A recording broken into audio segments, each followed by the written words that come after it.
25শে ফেব্রুয়ারি 2009।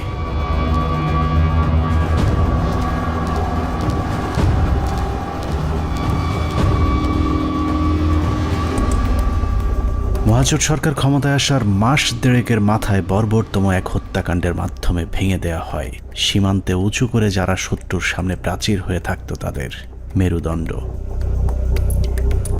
BDR সেনাবাহিনীর সমন্বয়ে গঠিত সুশৃঙ্খল একটি বাহিনীর মগজে বিষ বাষ্প ঢুকে উস্কে দেওয়া হয় হিংসা আর প্রতিশোধের আগুন।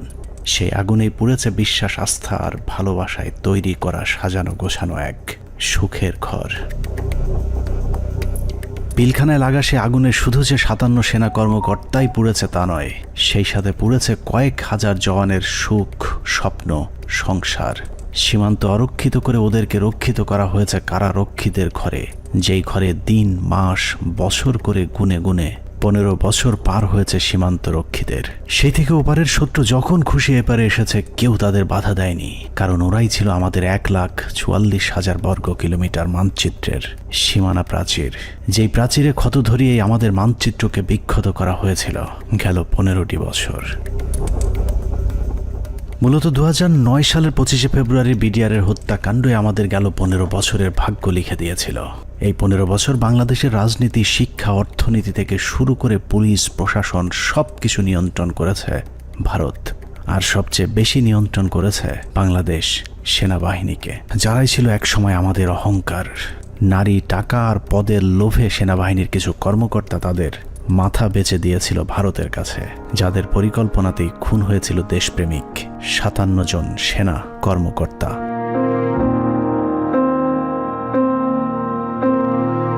পঁচিশে ফেব্রুয়ারি পিলখানায় আসলে কি ঘটেছিল, কেন ঘটেছিল, সেই ঘটনার পরে কি ঘটেছিল, কিংবা এখন আসলে কি ঘটছে তা নিয়ে আমাদেরকে যতটুকু জানানো হয়েছে তার চেয়েও অনেক বেশি আমাদের থেকে গোপন করে রাখা হয়েছে। ঘটনার শুরু থেকে শেষ পর্যন্ত আমরা যতটুকু জেনেছি তার পুরোটাই পিলখানার মূল ঘটনার বিকৃত এক রূপ, যেখানে সত্যের কোনো বালাই নেই। হাসিনা সবকিছু জানতো। এই বিডিআর এর ঘটনা হাসিনা আসার 1 মাস পরেই কেন ঘটলো? হাসিনা এবং মঈনুদ্দিন এটা জানতো, কাজেই হাসিনাকে একদিন জবাব দিতেই হবে। এটা পিলখানা হত্যাকাণ্ডকে আমরা যদি একটি মুদ্রা হিসাবে ধরি, তাহলে এতদিন আমরা সেই মুদ্রার এক পিঠ দেখেছি, যার আরেক পার্শ্ব আরো ভয়ঙ্কর, আরো নৃশংস, আরো বর্বর, অমানবিক। আমরা শুধু 57 সেনা কর্মকর্তার গল্প শুনেছি, কিন্তু তার চেয়েও কয়েক গুণ মানুষকে হত্যা করা হয়েছে, যেই খবর বিডিআরের পরিবারের বাইরে আর কাউকে জানতে দেওয়া হয়নি। পিলখানা হত্যাকাণ্ডের মামলায় রাজসাক্ষী না হওয়ার জন্য বীর মুক্তিযোদ্ধা ডিএডি আব্দুর রহিম সাহেবকে জেলখানায় নিয়ে নির্মমভাবে ইনজেকশন পোস্ট করে তাকে শহীদ করা হয়। আনুমানিক 28 তারিখ সন্ধ্যার দিকে ওনার ভাইয়ের মানে মেজর ইনাম সাহেবের নির্দেশে আব্বু পিলখানায় আবার জয়েন করে। সন্ধ্যার সময় জয়েন করার সঙ্গে সঙ্গে কিছু আর্মি সদস্যরা আব্বুকে আলাদা করে লোকচক্ষুর আড়ালে নিয়ে যায়। সন্ধ্যা ঘনে আসার পরে একটা গাড়িতে করে চোখ বেঁধে, হাত বেঁধে ঢাকা ক্যান্টনমেন্টের দিকে নিয়ে যায় এবং ডিজিএফআই সেলে নিয়ে যায়। আব্বু তাদের কথাবার্তাতে বুঝতে পারে যে আব্বু ডিজিএফআই সেলে আছে। ওখানে সম্ভবত একটা 12 নম্বর কোন একটা রুমে আব্বুকে 10 থেকে 12 দিন রাখা হয় এবং অমানবিক নির্যাতন করা হয়। আপনার ইলেকট্রিক শক দেওয়া হয়, লিঙ্গে বাড়ি দেওয়া হয়, মানে অসহনীয় কষ্ট তাদেরকে সহ্য করতে হয়। ড্রিল মেশিন দিয়ে পা ছিদ্র করে, তারপর আপনার পেরেক দিয়ে হাতের পায়ে নখ উপড়িয়ে ফেলে। 2009 সালে পিলখানায় যে হত্যাকাণ্ড শুরু হয়েছিল সেই হত্যাকাণ্ড এখনও শেষ হয়নি। 25 থেকে 27 তারিখ পর্যন্ত ভাড়াটে খুনিদের দিয়ে সেনা কর্মকর্তাদের খুন করা হয়েছে, আর 27 তারিখের পর থেকে সেনাবাহিনীর ঊর্ধ্বতন কর্মকর্তারা নিজেরাই খুনের কাজ চালিয়ে গিয়েছেন। ঘটনার পর জিজ্ঞাসাবাদের নামে বিডিআরের 167 জন জওয়ানকে নিজেদের হাতে হত্যা করেছে আমাদের গর্বের সেনাবাহিনী। এমনকি সেনাবাহিনীর শিখিয়ে দেওয়া সাক্ষ্য দিতে চায়নি বলে পিলখানার জামে মসজিদের ইমামকে পর্যন্ত নির্মমভাবে হত্যা করা হয়েছে, যিনি ঘটনার শুরু থেকে শেষ পর্যন্ত নিজ চোখে প্রকৃত খুনিদেরকে দেখেছিলেন। এসব তো আমাদের সৈনিকরা করবে না, কখনোই আমাদের সৈনিকরা অফিসারের উপরে আক্রমণ করবে না। যেভাবে গুলি করতে করতে ভিতরে ঢুকে গেছে, আর একজন হিন্দিতে কথা বলে, ইংলিশে কথা বলে, কমেন্ট করে ওদেরকে। পিলখানার ঘটনার বেশিরভাগ তথ্য উপাত্ত ও আলামত নষ্ট করে দেওয়া হয়েছে। তারপরেও চূড়ান্ত ঝুঁকি নিয়ে দেশপ্রেমিক কয়েকজন সেনা কর্মকর্তা অত্যন্ত গোপনীয়ভাবে কিছু গুরুত্বপূর্ণ তথ্য প্রমাণ নিজেদের সংগ্রহে রেখেছিলেন। বিডিআর হত্যাকাণ্ডের দিন বেঁচে যাওয়া কিংবা পিলখানার বাইরে থেকে বারবার ভেতরে ঢুকে অফিসারদের জীবন বাঁচানোর চেষ্টা করা অথবা যারা ঘটনার সুষ্ঠু তদন্তের ব্যবস্থা করতে চেয়েছিলেন এরকম একদল সেনা কর্মকর্তার সহায়তায় আমাদের আজকের অনুসন্ধানটি করা হয়েছে। দীর্ঘ সময় ধরে চলা আমাদের একান্ত প্রচেষ্টায় ঘটনার মূল রহস্য উদ্ঘাটনের সর্বোচ্চ চেষ্টা করা হয়েছে। তারা রাষ্ট্রের মানুষের সুন্দরভাবে একটা সেবা দেওয়ার জন্য দায়িত্ব নেয় নাই এবং মাত্র 1.5 মাসের মাথায় বিডিআর মতো একটা হত্যাযজ্ঞ তারা চালিয়েছিল পরিপূর্ণ রাষ্ট্র সহযোগিতায়, কারণ রাষ্ট্রকে পরিপূর্ণ ঠিক সময় থামিয়ে রাখা হয়। এই জায়গা একটা বিশাল একটা কাজ করার জায়গা কমিশনের, যে এই পোস্টিং গুলা কাদের অর্ডারে হয়েছিল, কি ক্রাইটেরিয়াতে ওনাদেরকে তখন এইভাবে পোস্টেড করা হলো, কেন এত কুইক, মানে এই জিনিসটা তো সন্দেহের উদ্রেক করে, তাই না? যে 18 ইঞ্জিনিয়ার্স এর কর্নেল মেহেদী স্যার এত ইম্পর্টেন্ট সব কাজ করছিল, ওদেরকে যখন ক্লোজ অ্যারেস্ট করে রাখা হয় বা আয়নাঘরের থেকে নিয়ে ইসে রাখা হয়, মেস বিতে ক্লোজ অ্যারেস্ট করে রাখা হয়, তখন এই রেজানুর খান স্যারের সঙ্গে আমার বাবা দেখা করতে গেছিলেন যে আমার খোঁজ নেওয়ার জন্য। তখন উনি বলেন যে আপনার ছেলে মানে বাংলাদেশের সবচেয়ে বড় সন্ত্রাসী, তার কথা একদম ভুলে যান। পিলখানায় আসার আগের 2 বছর 3 বছর তারা আসলে কি করছিল, কোথায় তাদের পোস্টিং ছিল, তারা কাদের সাথে মেলামেশা করছে। আমাদের অনুসন্ধানে সহায়তাকারী এসব অফিসারদের সকলে বিডিআর হত্যাকাণ্ডের ঘটনায় নির্যাতনের শিকার। কেউ কেউ দীর্ঘ সময় গুমের শিকার, কেউ চাকরিচ্যুত হয়েছেন কিংবা জীবন বাঁচাতে চাকরি এবং দেশ ছাড়তে বাধ্য হয়েছিলেন। ডিজিএফআই কেন আমাদেরকে বাধা দিলেন, উল্টা আর আমাদের সাথে রাগ করলেন যে কেন তোমরা পলাতক এদেরকে ধরে নিয়ে আসলে, তাদের তো পালিয়ে যেতে দেওয়া হচ্ছিল অন্ধকার করে, লাইন কেটে যে তাদেরকে পালিয়ে যেতে দেওয়া হচ্ছিল। এই বিষয়টা অবশ্যই ওই সময় সমস্ত পত্র পত্রিকায় এসেছিল। আর 3 নাম্বার হচ্ছে যে এই যে এরা যে মানে বললো যে এরা ঠিক জানে না কে তাদের কমান্ড করছে, এই যে জিনিসটা সবার মুখ ঢাকা ছিল। সো কে কাকে কমান্ড করছে এটা তো চেহারা, যেমন আমার সৈনিক কিন্তু সবাইকে চিনে একটা ইউনিটের, আমি সবাইকে চিনি যে আমাকে অমুক স্যার এটা বলেছে। একে তো ওখানে হচ্ছে প্যারেড উপলক্ষে বিভিন্ন ইউনিটের সৈনিকরা এসেছিল, সবার মুখ ছিল বাধা, এই জন্য ওরা জানতো না যে কার কমান্ডে তারা কাজ করছে। সেনাবাহিনীর মধ্যম সারির এসব সেনা কর্মকর্তাদের সংগ্রহে থাকা কিছু গোপন অডিও ভিডিও ছিল আমাদের অনুসন্ধানের মূল পুঁজি। স্পর্শকাতর এসব তথ্য উপাত্ত নিয়ে আমাদের আজকের অনুসন্ধান।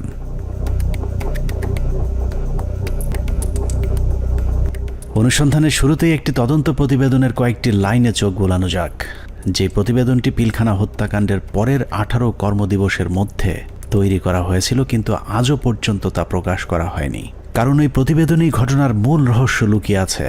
যদিও মূল ঘটনার 50 ভাগও প্রতিবেদনে উঠে আসেনি, যে কারণেই প্রতিবেদনের সীমাবদ্ধতায় বলা হয়েছে তদন্তের স্বার্থেই কমিটি কয়েকটি সংস্থার প্রধান গুরুত্বপূর্ণ ব্যক্তিকে জিজ্ঞাসাবাদ এবং বিভিন্ন গোয়েন্দা সংস্থার নিকট হতে গোয়েন্দা তথ্য সংগ্রহ করা আবশ্যক বলে মনে করেছে, কিন্তু পর্যাপ্ত সহযোগিতার অভাবে কাজগুলো করা সম্ভব হয়নি। ফলশ্রুতিতে পর্যাপ্ত তথ্য প্রমাণ সহ এই বিদ্রোহ এবং হত্যাকাণ্ডের মূল ষড়যন্ত্রকারীদেরকে শনাক্ত করা এবং ঘটনার পেছনের মূল কারণ বা মোটিভ উদ্ঘাটন করা সম্ভব হয়নি। এছাড়া প্রতিবেদনের মন্তব্যে বলা হয়েছে তদন্ত কমিটি সংশ্লিষ্ট গোয়েন্দা সংস্থা সমূহ যেমন এনএসআই, ডিজিএফআই, র্যাব, সিআইটি এবং পুলিশের এসবিকে তাদের সংগৃহীত বিভিন্ন গোয়েন্দা তথ্য প্রয়োজনীয় প্রমাণাদি পেশাগত দৃষ্টিকোণ থেকে বিশ্লেষণ করে কমিটির নিকট সরবরাহ করার জন্য অনুরোধ করেছিল, কিন্তু বর্ণিত সংস্থাসমূহ হতে কোনো সহযোগিতা পাওয়া যায়নি।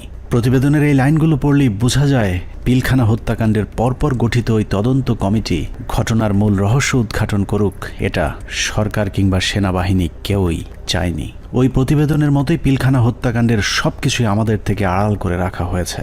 2009 সালের 25 ফেব্রুয়ারি সকালে পিলখানায় দরবার শুরুর পর থেকে 26 তারিখ বিকেল 5টা পর্যন্ত সরকারের পক্ষ থেকে যা কিছু করা হয়েছে সবই জিম্মি হওয়া সেনা কর্মকর্তাদেরকে হত্যার উদ্দেশ্যে, কাউকে বাঁচানোর জন্য নয়। 25 তারিখ সকাল থেকেই তৎকালীন প্রধানমন্ত্রী শেখ হাসিনা, 3 বাহিনী প্রধান, ডিজিএফআই, এনএসআই প্রধান, সামরিক সচিব তারেক সিদ্দিকী সহ সকলেই সেনা কর্মকর্তাদের হত্যার মিশন সম্পূর্ণ করবার জন্য শেখ হাসিনার তৎকালীন সরকারি বাসভবন যমুনায় অবস্থান করছিলেন।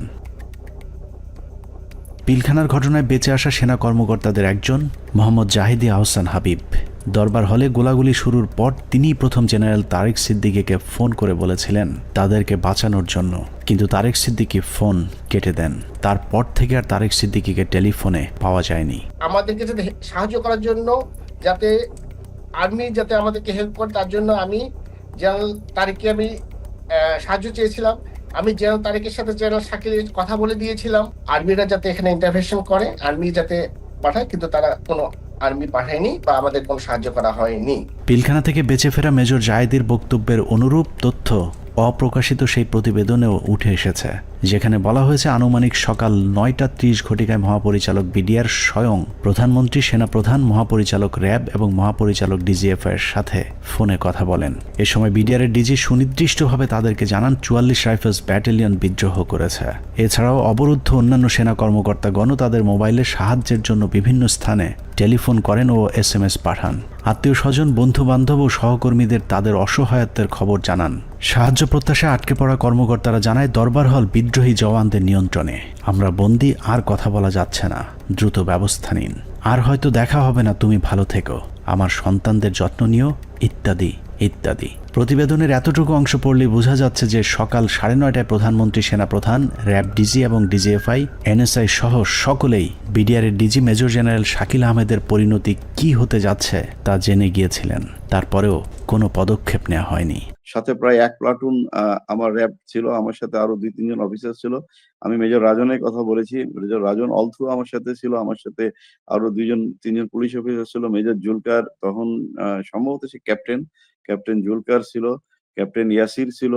আপনার ওইদিকে আমার 5 নম্বর গেটে মেজর আমিন ছিল, আমার টুয়াইসি বর্তমানে সে প্রবাসী। মেজর আমজাদ ছিল, আমার সঙ্গে ছিল আরো আপনার এসপি শহীদ ছিল, আমার অ্যাডজুটেন্ট খালিদ, ক্যাপ্টেন খালিদ ছিল। তো অসংখ্য অফিসার, প্রায় 7-8 জন আমার মিলিটারি এবং পুলিশ অফিসার সব মিলে প্রায় আমি মনে 7-8 আরো বেশি 10-12 জন আমরা 4 নম্বর 5 নম্বর গেটে ছিলাম। আমরা কিন্তু কমপ্লিটলি একটা অল্টারকেশনের ভিতরে ছিলাম। আমরা বারবার এই তৎকালীন আমি এডিজি কেই বেশি করে বলবো, কারণ এডিজি কর্নেল রেজানুর, আমি এখনো অবাক হচ্ছি যে এই ব্যক্তিটিকে কেন প্রশ্নের সম্মুখীন করা হয়নি। তখন কিন্তু সুযোগ ছিল তাকে প্রশ্ন করার, তখন করা হয়নি, কিন্তু এখনো কেন করা হচ্ছে না। এই ব্যক্তিটি কিন্তু আমাদেরকে বারবার বাধা দিয়েছে যে আমরা যেন ভিতরে প্রবেশ না করি। সে যমুনা ভবনের থেকে সে বারবার বলছিল এবং ফের রেফারেন্স দিচ্ছিল প্রাইম মিনিস্টারের, যে উনি বলেছেন একটা আলোচনা হবে, কেউ যেন আমরা এখানে বিডিআর গেটে কোনো ধরনের আক্রমণ না করি এবং ভিতরে ঢোকার চেষ্টা না করি। ততক্ষণে সেনাবাহিনী এবং র্যাবের বেশ কয়েকটি দল পিলখানার বিভিন্ন গেটে অবস্থান নিয়েছিল। ভেতরের পরিস্থিতি ক্রমেই নিয়ন্ত্রণের বাইরে চলে যাচ্ছে সেই খবর তাদের কাছেও পৌঁছেছিল, কিন্তু তাদেরকে পিলখানার ভেতরে অভিযান চালানোর পথে বাধা সৃষ্টি করে রেখেছিল সেই একই জায়গা থেকে। রেজাকে সেখানে কর্নেল রেজানুর খান, র্যাবের এডিজি, সে থামাই দেয় যে কোনোভাবে, সে ঢুকতে পারে নাই। সেটা কিন্তু আমি বলতেছি অ্যারাউন্ড 9 AM আমরা আসবার আগে, যেটা আমাকে রেজা, আমি ওখানে যাওয়ার পরে 10:30টার সময় রেজা আমাকে ব্রিফ করে যে স্যার এই অবস্থা, আপনারা কি ঢুকতে পারবেন? তখন আমি জেনারেল হাকিমকে বলি, উনি বললেন যে না, এখন ঢোকা যাবে না। CGS, chief of general staff, general Moeen তো তখন পতিতা হাসিনার কাছে বঙ্গভবনে বসে অপেক্ষা করতেছে আদেশ শুনবার জন্য, নিজে থেকে কোনো সেনাপ্রধান হিসেবে কোনো অর্ডার দেয় নাই। এখানে একটা জিনিস ক্লিয়ার করি, এই বিডিআর অপারেশনের সময় 3 জন, এটা তো আর্মির অ্যাকশন, এটা কোনো পলিটিক্যাল কোনো কিছু হওয়ার কথা না, 3 জনের কমান্ডের দায়িত্ব ছিল। একটা ছিল সেনাপ্রধান জেনারেল মঈনুল আহমেদ, সে যেহেতু হাসিনার সাথে বসে আছে গণভবনে, তখন কিন্তু যমুনায়, গণভবন না, যমুনায় বসে আছে। আর তার বর্তমানে chief of general staff major general সিনাইব জামালি, তার আদেশ দেওয়ার কথা, হ্যাঁ ভিতরে ঢুকো।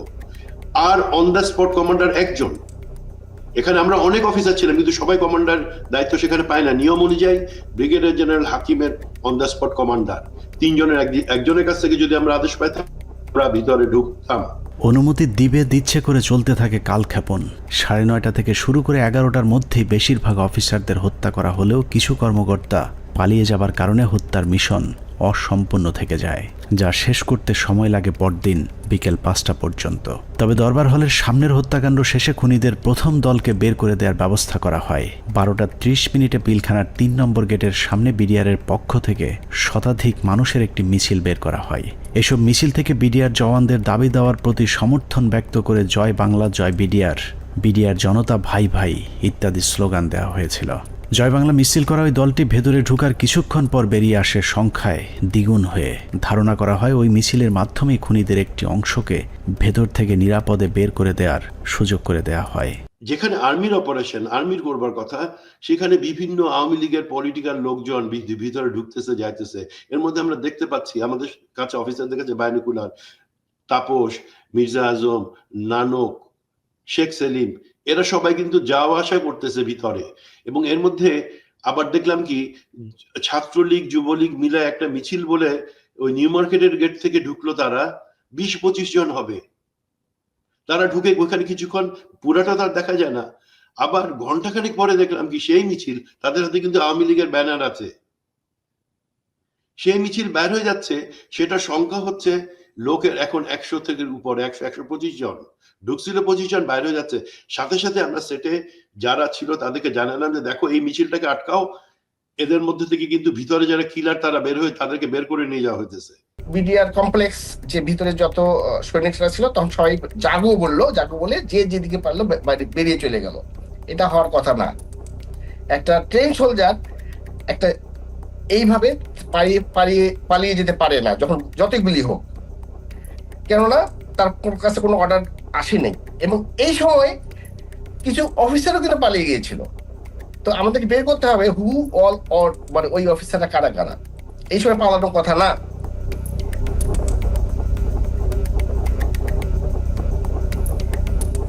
দুপুর 1:30।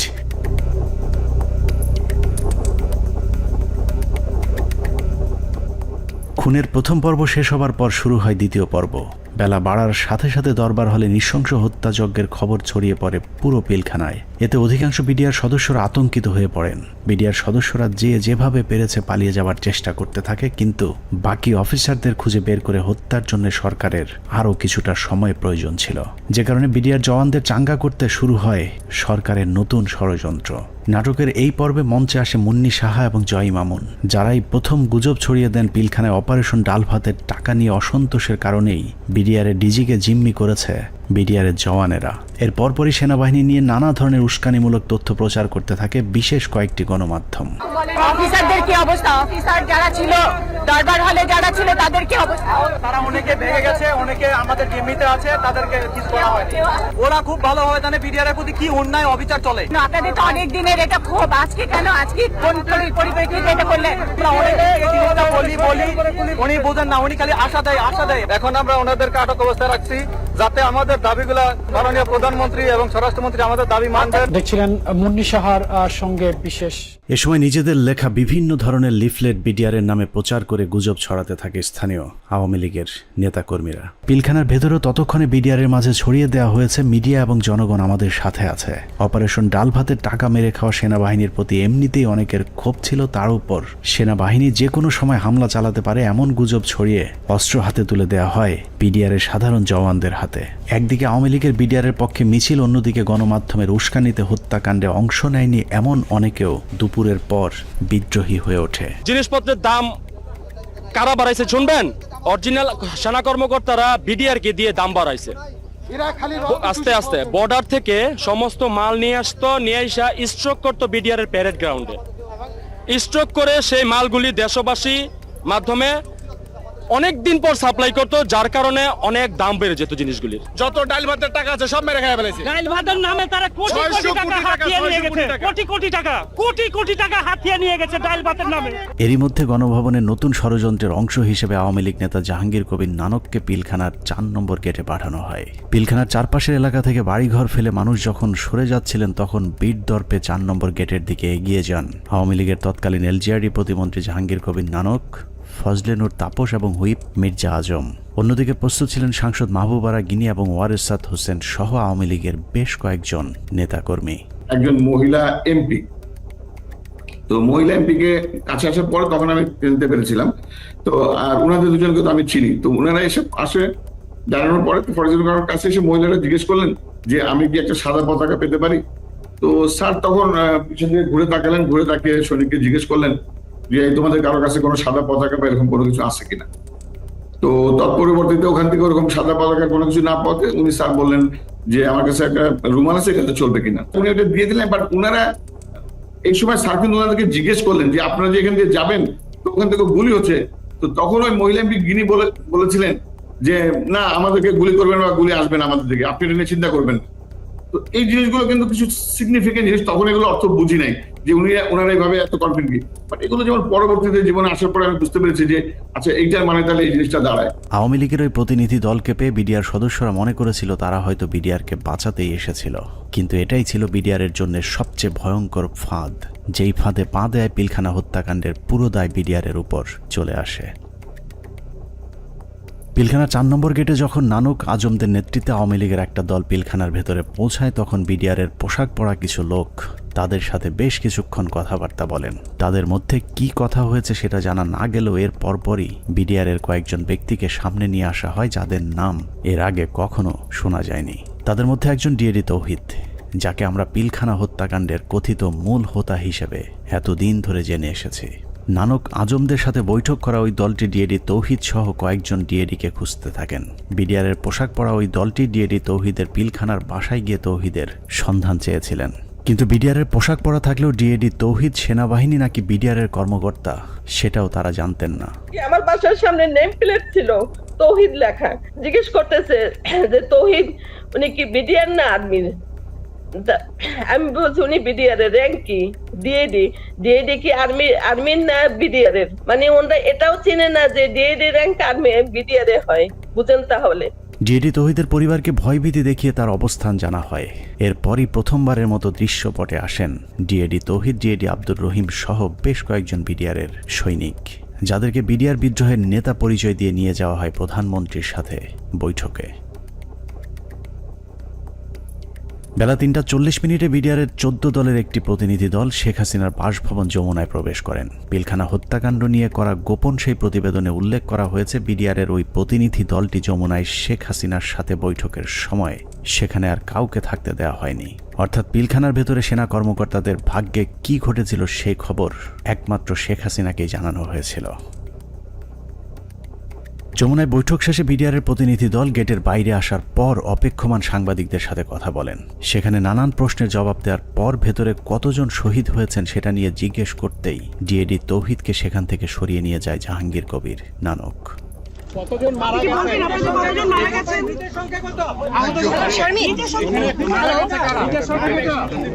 হাসিনার সাথে বিডিআরের সেই বৈঠকের মূল উদ্দেশ্য অফিসারদেরকে বাঁচানো কিংবা বিডিআরের আত্মসমর্পণ নয়, বরং বিডিআরকে জানিয়ে দেওয়া হয়েছিল কোনোভাবেই আত্মসমর্পণ করা চলবে না। যদিও বৈঠকের পর জানানো হয় বিডিআর অস্ত্র সমর্পণে রাজি হয়েছেন, কিন্তু ডিএডি তৌহিদকে পিলখানার ডিজি বানানো থেকে শুরু করে পিলখানার পরবর্তী ঘটনাবলী সবই ছিল শেখ হাসিনার তৈরি করা নাটকেরই অংশ। মাননীয় প্রধানমন্ত্রী তাদের আবেদনের পরিপ্রেক্ষিতে, বিডিআর সদস্য ভাইদের আবেদনের পরিপ্রেক্ষিতে আজকের ঘটনার সাধারণ ক্ষমা ঘোষণা করেছেন। সে বৈঠকের পর রহস্যজনক একটি বিষয় লক্ষ্য করা যায়। শেখ হাসিনা বিডিআরের প্রতিনিধি দলের সাথে বৈঠকে পিলখানায় আটকে পড়া নারী ও শিশুদের মুক্তির দাবি করলেও জিম্মি থাকা সেনা কর্মকর্তাদের মুক্তির বিষয়ে কোনো কথা বলেননি। ভিতরে যারা মহিলা, শিশু, সন্তানদের নিয়ে যারা আটকা পড়েছেন হেডকোয়ার্টারের ভিতরে, তাদেরকে এই মুহূর্তে তারা যাওয়ার পরিস্থিতি ব্যবস্থা করে দিবেন। কেন শুধুই নারী শিশুদের মুক্তি চাওয়া হয়েছিল সেই প্রশ্নের উত্তর জানতে আমরা 2009 সালের একটি জিজ্ঞাসাবাদের অডিও শুনে আসব, যেখানে পিলখানা হত্যাকাণ্ডে অভিযুক্ত হিসেবে জাহাঙ্গীর কবির নানককে সেনাবাহিনীর বিশেষ একটি তদন্তকারী দল জিজ্ঞাসাবাদ করেছিলেন। যদিও সেই অনুসন্ধান আর চলতে দেওয়া হয়নি, তারপরেও সেদিনের জিজ্ঞাসাবাদে কি কথা হয়েছিল তার পুরো ক্যাসেটটি সেনাবাহিনীর একটি সূত্র আমাদের কাছে পাঠিয়েছে। এত বড় একটা নেগোসিয়েশন হলো, ডিজি এবং অফিসার বা ফ্যামিলিদের বেরিয়ে আসার ব্যাপারে কোনো আপনার স্টেটমেন্ট তো ছিল না, বা না বলছি যে আপনার মানে এটা নেগোসিয়েশন ডিলের মধ্যে এটা হলো না কেন, যে ঠিক আছে তোমরা এটা রাখো, এটা ছাড়ো, অস্ত্র দাও, এই কন্ডিশনস টার্মস অফ কন্ডিশনস সবাইকে ছেড়ে দিবে না, তাহলে তো কেউ যাবে নিয়ে আসবে বা ডিজির সাথে কথা হবে, আচ্ছা ঠিক আছে সাধারণ ক্ষমা হবে, কিন্তু তার আগে আমি ডিজির সাথে কথা বলে সেই পরিপ্রেক্ষিতে কিন্তু ওনারা ঢুকলেন মাননীয় স্বরাষ্ট্রমন্ত্রী মহোদয়। না ওইটা আমি বলতেছি যখন সাধারণ ক্ষমা ঘোষণার আগে লাস্ট একটা কন্ডিশন হওয়া উচিত ছিল যে আমি ডিজি যেহেতু আটকাছে বলতেছো, সুতরাং তোমাদের কাউকে পাঠাও, ডিজির সাথে আমি কথা বলে নিশ্চিত হতে চাই। মানে তখন কিন্তু অলরেডি দেশের 16 কোটি মানুষ কোনো না কোনোভাবে আন্দাজ করে ফেলছে যে ডিজি মারা গেছে। 4টার সময় প্রাইম মিনিস্টার অফিসে যখন আলাপ হয়, তা এই আলাপের মধ্যে ডিজির মৃত্যুর বিষয়টা আসলো না কি করে, বা অল ইন্টেলিজেন্স সোর্সেস মিস করলো কি করে, যে আপনার কোনো প্রেস ব্রিফিংয়েও এটা আসলো না অফিসার বা তার ফ্যামিলি? সরি, আসছে। আমি এই যে বিষয়টা আমার কাছে আপনার প্রেস ব্রিফিংয়ে শুধু জিম্মির ব্যাপার আসছে, বা ডিজি বা তার অন্যান্য অফিসারদের রিলিজের ব্যাপারে যারা আটক আছেন তাদেরকে পার্টিকুলার ডিজি কথা বলা হয়নি স্যার। আমার কথাই নাই, কিন্তু বলা ছিল যাদেরকে জিম্মি করছেন, but it was A casual কথা, নট না যে অফিসার ওকে ডিজি এবং অফিসাররা ফেরত আসবে অথবা 10 জন থাকবে বাকিটা আটকাল। কিন্তু ওই DG being the main centre focal point of PDR, আমাদের কিন্তু প্রথমে আসলে ডিজি আছে কিনা এই জিনিসটা কিন্তু কোথাও কোনো প্রেস ব্রিফিং এর কোথাও, মানে সাধারণ ক্ষমার আগে তো এই কন্ডিশন হতে হবে, যেটা হত্যাকারী তো সাধারণ ক্ষমা পেতে পারে। অল এরকম কিন্তু আলোচনা হয়েছে, কিন্তু পার্টিকুলারলি ডিজি বলানের শুধু ওখানে বলা ছিল যে সকল মহিলা, শিশু এবং অফিসাররা যারা জিম্মি, এই শব্দটা বলা হচ্ছে। আপনি বলেছেন যে সমস্ত মহিলা, শিশু, but you never talked about office DG এবং অন্যান্য অফিসার। স্যার, আমি আপনাকে আপনার ভিডিও ক্লিপটা শোনাতে চাচ্ছি না, একটু আমি দেখেন। সেনা কর্মকর্তাদের মুক্তি না চাওয়াটা কোনো ভুলবশত ঘটনা নয়, বরং শেখ হাসিনা জানতেন ওইসব কর্মকর্তাদেরকে এরই মধ্যে হত্যা করা হয়েছে, যে কারণেই তাদের মুক্তি না চেয়ে বরং নিহত সেনা কর্মকর্তাদের লাশ গুম এবং বেঁচে যাওয়া বাকি কর্মকর্তাদের খুঁজে খুঁজে মারার জন্য আরও কালক্ষেপণ করা হয়েছিল। সে কারণে বৈঠক শেষে বিডিআরের সদস্যরা পিলখানায় যাবার পর আবারও নতুন করে গোলাগুলি শুরু হয়। অপ্রকাশিত ওই প্রতিবেদনে বলা হয়েছে, এ সময় বিদ্রোহীরা তাদের অপকর্মের সুবিধার্থে পিলখানার অভ্যন্তরে বিশেষ বিশেষ স্থানে বিদ্যুৎ নিভিয়ে দেয়, কিন্তু সরকারের পক্ষ থেকে ওইসব এলাকায় বিকল্প ব্যবস্থায় আলোকিত করার কোনো ব্যবস্থা করা হয়নি এবং তদন্তকারী দল এ ব্যাপারে কোনো সদুত্তরও দেয়নি। প্রতিবেদনের পরের অংশে অত্যন্ত গুরুত্বপূর্ণ কিছু তথ্য দেওয়া হয়েছে, যেখানে বলা হয়েছে সরকার ঘোষিত সিদ্ধান্ত ও আলোচনার প্রেক্ষিতে পিলখানার ভেতরে আটককৃত অফিসার ও তাদের পরিবারের সদস্যদের বের করে আনার সুযোগ হতে পারে, এ চিন্তায় ডিএমপির 10টি ট্রাক ও 10টি বাস 4 নম্বর গেটের সামনে নিয়ে যাওয়া হয়। সেই 10টি ট্রাক ও 10টি বাসে করে কাদেরকে নেওয়া হয়েছিল সেই প্রশ্নের উত্তর পাওয়া গেলেই অনেক কিছু পরিষ্কার হয়ে যাবে। রাত 8টায় হোটেল আম্বা লাইনে শুরু হয় নাটকের আরেক পর্ব। বিডিআর প্রতিনিধি দলের সাথে তৎকালীন স্বরাষ্ট্রমন্ত্রী অ্যাডভোকেট সাহারা খাতুনের আবারও বৈঠক শুরু হয়। এ সময় তার সাথে পুলিশের আইজিপি, র্যাবের ডিজি, গোয়েন্দা সংস্থার কর্মকর্তা ছাড়াও যথারীতি নানক ও আজমও উপস্থিত ছিলেন। এসব আলোচনাগুলোতে আসলে বিডিআরের কোনো সিদ্ধান্ত জানানোর সুযোগ ছিল না। সরকারের পক্ষ থেকে যা সিদ্ধান্ত নেওয়া হতো সেটাই বিডিআরের দাবি বলে প্রচার করা হয়েছে। ওই মিটিং শেষে গণমাধ্যমকে আবারও জানানো হয় বিডিআর অস্ত্র সমর্পণে রাজি হয়েছেন, তবে সেনাবাহিনীর কাছে নয়, তারা পুলিশের কাছে অস্ত্র সমর্পণ করবেন। কথা মতো রাত 1টায় স্বরাষ্ট্রমন্ত্রী সাহারা খাতুন, আইন প্রতিমন্ত্রী অ্যাডভোকেট কামরুল ইসলাম এবং পুলিশের মহাপরিদর্শক সহ আওয়ামী লীগের কয়েকজন নেতাকর্মী একটি বিশেষ গাড়ি যোগে পিলখানার ভেতরে প্রবেশ করেন। আওয়ামী লীগের প্রতিনিধি দলের পিলখানায় যাবার মূল উদ্দেশ্য কী ছিল সেটা পরিষ্কার হয়ে যাবে তাদের সন্দেহজনক কিছু কার্যক্রম দেখলেই। প্রতিনিধি দলের প্রথমেই সেনাবাহিনীর জিম্মি থাকা কর্মকর্তাদের খুঁজে বের করার কথা থাকলেও সাহারা খাতুন সহ প্রতিনিধি দলটি কয়েকটি বাসায় গিয়ে মাত্র 15 জনকে উদ্ধার করে নিয়ে আসেন।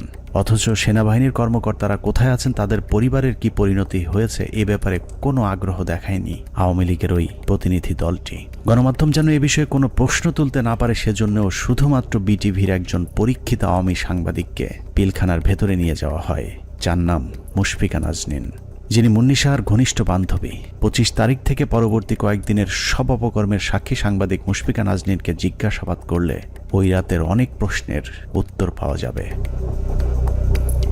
সেই রাতে সবচেয়ে রহস্যজনক ঘটনা হলো, হোটেল আম্বালায় বৈঠক শেষে সাংবাদিকদের জানানো হয়েছিল বিডিআর সেনাবাহিনীর পরিবর্তে পুলিশের কাছে অস্ত্র সমর্পণে রাজি হয়েছে। অথচ সরকারের প্রতিনিধি দলটি 10,000 বিডিআরের অস্ত্র জমা নিতে পিলখানায় আইজিপি ছাড়া কোনো পুলিশ সদস্য তাদের সাথে নেয়নি। ভেতরে কেন পুলিশ নিয়ে যাওয়া হয়নি সেই বিষয়টি জানতে 2009 সালের 27 ফেব্রুয়ারি অ্যাডভোকেট কামরুল ইসলামকে জিজ্ঞাসাবাদ করেছিল তদন্তকারী দল। সেই রেকর্ডের একটি কপি আমাদের অনুসন্ধানে উঠে এসেছে। কোর্টের থেকে যখন বেরিয়ে আসেন মাননীয় স্বরাষ্ট্রমন্ত্রী বলেন যে ঠিক আছে আপনারা জমা দিতে থাকেন, আমরা যাই। না না, জমা রাখার পর যেটা উনি বাইরে এসেও মিডিয়াকে বলেছিলেন, হ্যাঁ ওনারা জমা দিচ্ছেন, আমি চলে আসছি। হ্যাঁ, এইটাই মনে হয় এরকম চাবি নিচে না দিয়েছে। সকাল পর্যন্ত তারা সব জমা করে দেবে, সকাল পর্যন্ত তারা সব জমা করে দেবে। আমাদের 8টা সাড়ে 8টার মধ্যে আমরা আবার পুলিশের হ্যান্ড ওভার করে দেবে পিটিআর। এটাই কিন্তু ফাইনাল কথা আমাদের সাথে। সে অনুযায়ী সকালে আমরা গেছি ওখানে। মানে পুলিশকে হ্যান্ড ওভার করবে, কিন্তু কোনো পুলিশ যায়নি ভিতরে।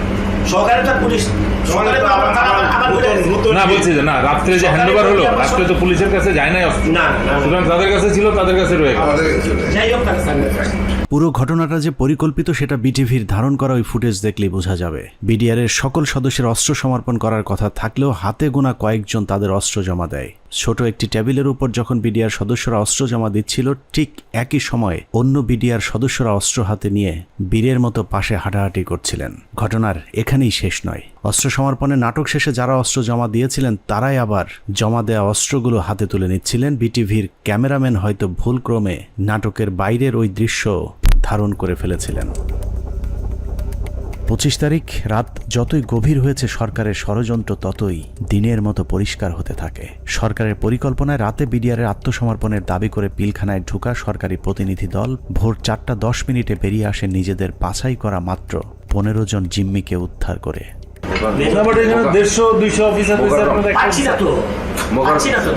তাহলে মানে যে কোনো হোস্টেজ রেস্কিউ, মানে যে কোনো হোস্টেজ রেস্কিউ অপারেশনের প্রথম তো আমার হোস্টেজের কে কে আছে, অফিসার এবং তার পরিবার।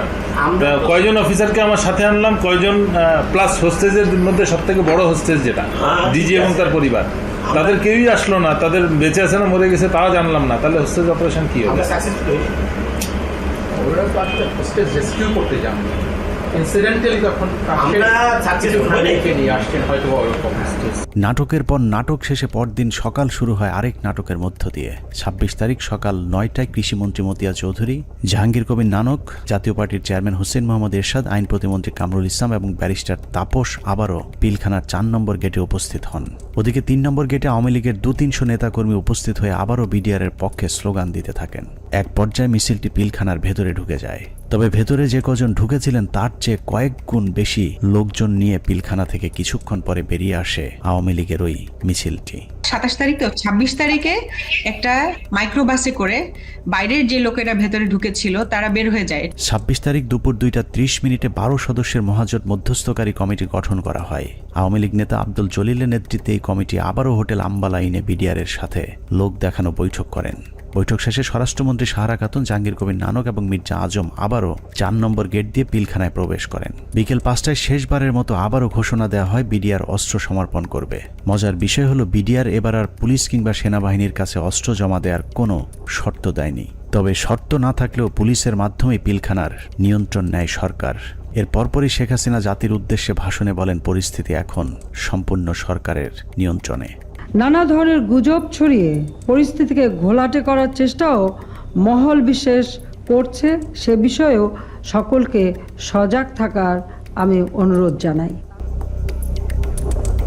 27 তারিখ বাংলাদেশের মানুষের ঘুম ভেঙেছে ইতিহাসের নারকীয় এক হত্যাকাণ্ডের সাক্ষী হয়ে।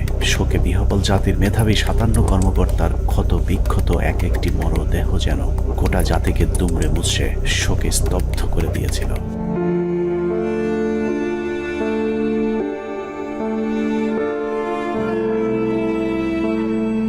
এভাবেই শেষ হয় শ্বাসরুদ্ধকর পিলখানা ট্র্যাজেডির 33 ঘন্টা। পিলখানার ঘটনা নিয়ন্ত্রণে আনতে কেন 2 দিন সময় লাগলো? একজন অফিসারকেও জীবিত উদ্ধার না করলে সরকার এই 2 দিনে আসলে কি পদক্ষেপ নিয়েছিল সেটা জানতে আমরা পিলখানা হত্যাকাণ্ডের শেষ 1 ঘন্টার একটি ঘটনা দেখে আসব। 27 তারিখ বিকেল 5টায় বিডিআরের অস্ত্র সমর্পণের ঘণ্টাখানেক আগে শেখ তাপসের নেতৃত্বে একটি দল শেষবারের মতো মাইকিং করে জীবিত কেউ থাকলে বের হয়ে আসার অনুরোধ করেছিলেন। মাইকিং শুনে যেসব সেনা কর্মকর্তারা জীবন বাঁচাতে গাড়ির কাছে গিয়েছিলেন তাদের একজন ক্যাপ্টেন তানভীর, যার লাশ এখনো খুঁজে পাওয়া যায়নি। আমাদের হাতে আসা একজন সিপাহীর জিজ্ঞাসাবাদের একটি রেকর্ডে ক্যাপ্টেন তানভীর সম্পর্কে গুরুত্বপূর্ণ তথ্য পাওয়া গেছে। উনি হচ্ছেন আমাদের এমপি তাপস। তখন উনি আমার দিকে বড় বড় করে চোখ থেকে তাকালেন। এমপি তাপস ওনাকে বলছে ঠিক আছে তাহলে গাড়িতে উঠেন। আমি বললাম স্যার আমাকে নিয়ে যান, আমি এখানে একা কি করবো? বলছে না তুমি 1 নম্বর গেট দিয়ে, তারপরে বলতো 1 নম্বর গেট দিয়ে তুমি বাইরে চলে যাও। বুঝলাম ওনাকে গাড়িতে উঠে চলে যাবে। এর মধ্যে তাদের স্যার আমার কাঁধে হাত রাখে একে বলে মনে তুমি কোনো চিন্তা করো না, তুমি বাসা চলে যাও। চলে গেলেন গাড়ি নিয়ে, আমি চলে আসলো। অনুসন্ধানে জানা যায় বিডিআর সৈনিকদের জিজ্ঞাসাবাদের সময় গোপনে রেকর্ড করা এই বক্তব্যটি সিপাহী মুহিতের, যিনি বিডিআর হত্যা মামলার ৭০ নম্বর আসামি। জিজ্ঞাসাবাদের সময় একজন সেনা কর্মকর্তার কাছে সিপাহী মুহিত ক্যাপ্টেন তানভীরের ভাগ্যে আসলে কি ঘটেছিল তার বিশদ বর্ণনা দিয়েছেন। কোনোভাবেই কিছু হয় না। উনি এখান থেকে ফোনে কথা বললেন, আমার মোবাইলে কথা বললেন, দিবার এক জায়গায় সার বললেন, আরেক জায়গায় চুরি করে কথা বললেন। তখন আমার মোবাইলেরও সার্চ নাই, মোবাইল বন্ধ হয়ে গেছে, আমিও কথা বলতে পারলাম না। আমি আরো সারা রাত রাগারাগি করছি স্যার আপনার জন্য, আমিও আমার পরিবারের সাথে কথা বলতে পারলাম না। সিপাহী মুহিতের বক্তব্য অনুযায়ী ক্যাপ্টেন তানভীর সবশেষ তার স্ত্রীর সাথে মুহিতের মোবাইল ফোনে কথা বলেছেন এবং ফোনের চার্জ শেষ হয়ে যাবার পর লাইন কেটে যায়। ঘটনার সত্যতা জানতে আমরা তানভীরের স্ত্রীর সাথে কথা বলেছিলাম। তানভীরের স্ত্রীও ঠিক মুহিতের মতো একই বক্তব্য দিয়েছেন। ফোনে কথা বলতে বলতে কি ফোন কেটে গিয়েছিল, এরকম কিছু মনে করতে পারেন? এরকম ফোন হয় কেটে গিয়েছিল বা কোনো আর সাউন্ড পরে শুনতে পাইনি। তার মানে সিপাহী মুহিত এবং তানভীরের স্ত্রী দুজনের বক্তব্যে এটা পরিষ্কার যে ক্যাপ্টেন তানভীরকে বিডিআর নয়, তাপস নিজেই হত্যা করেছে। অতএব তাপসই বলতে পারবে তানভীর কি জীবিত নাকি তাকে মেরে ফেলা হয়েছে।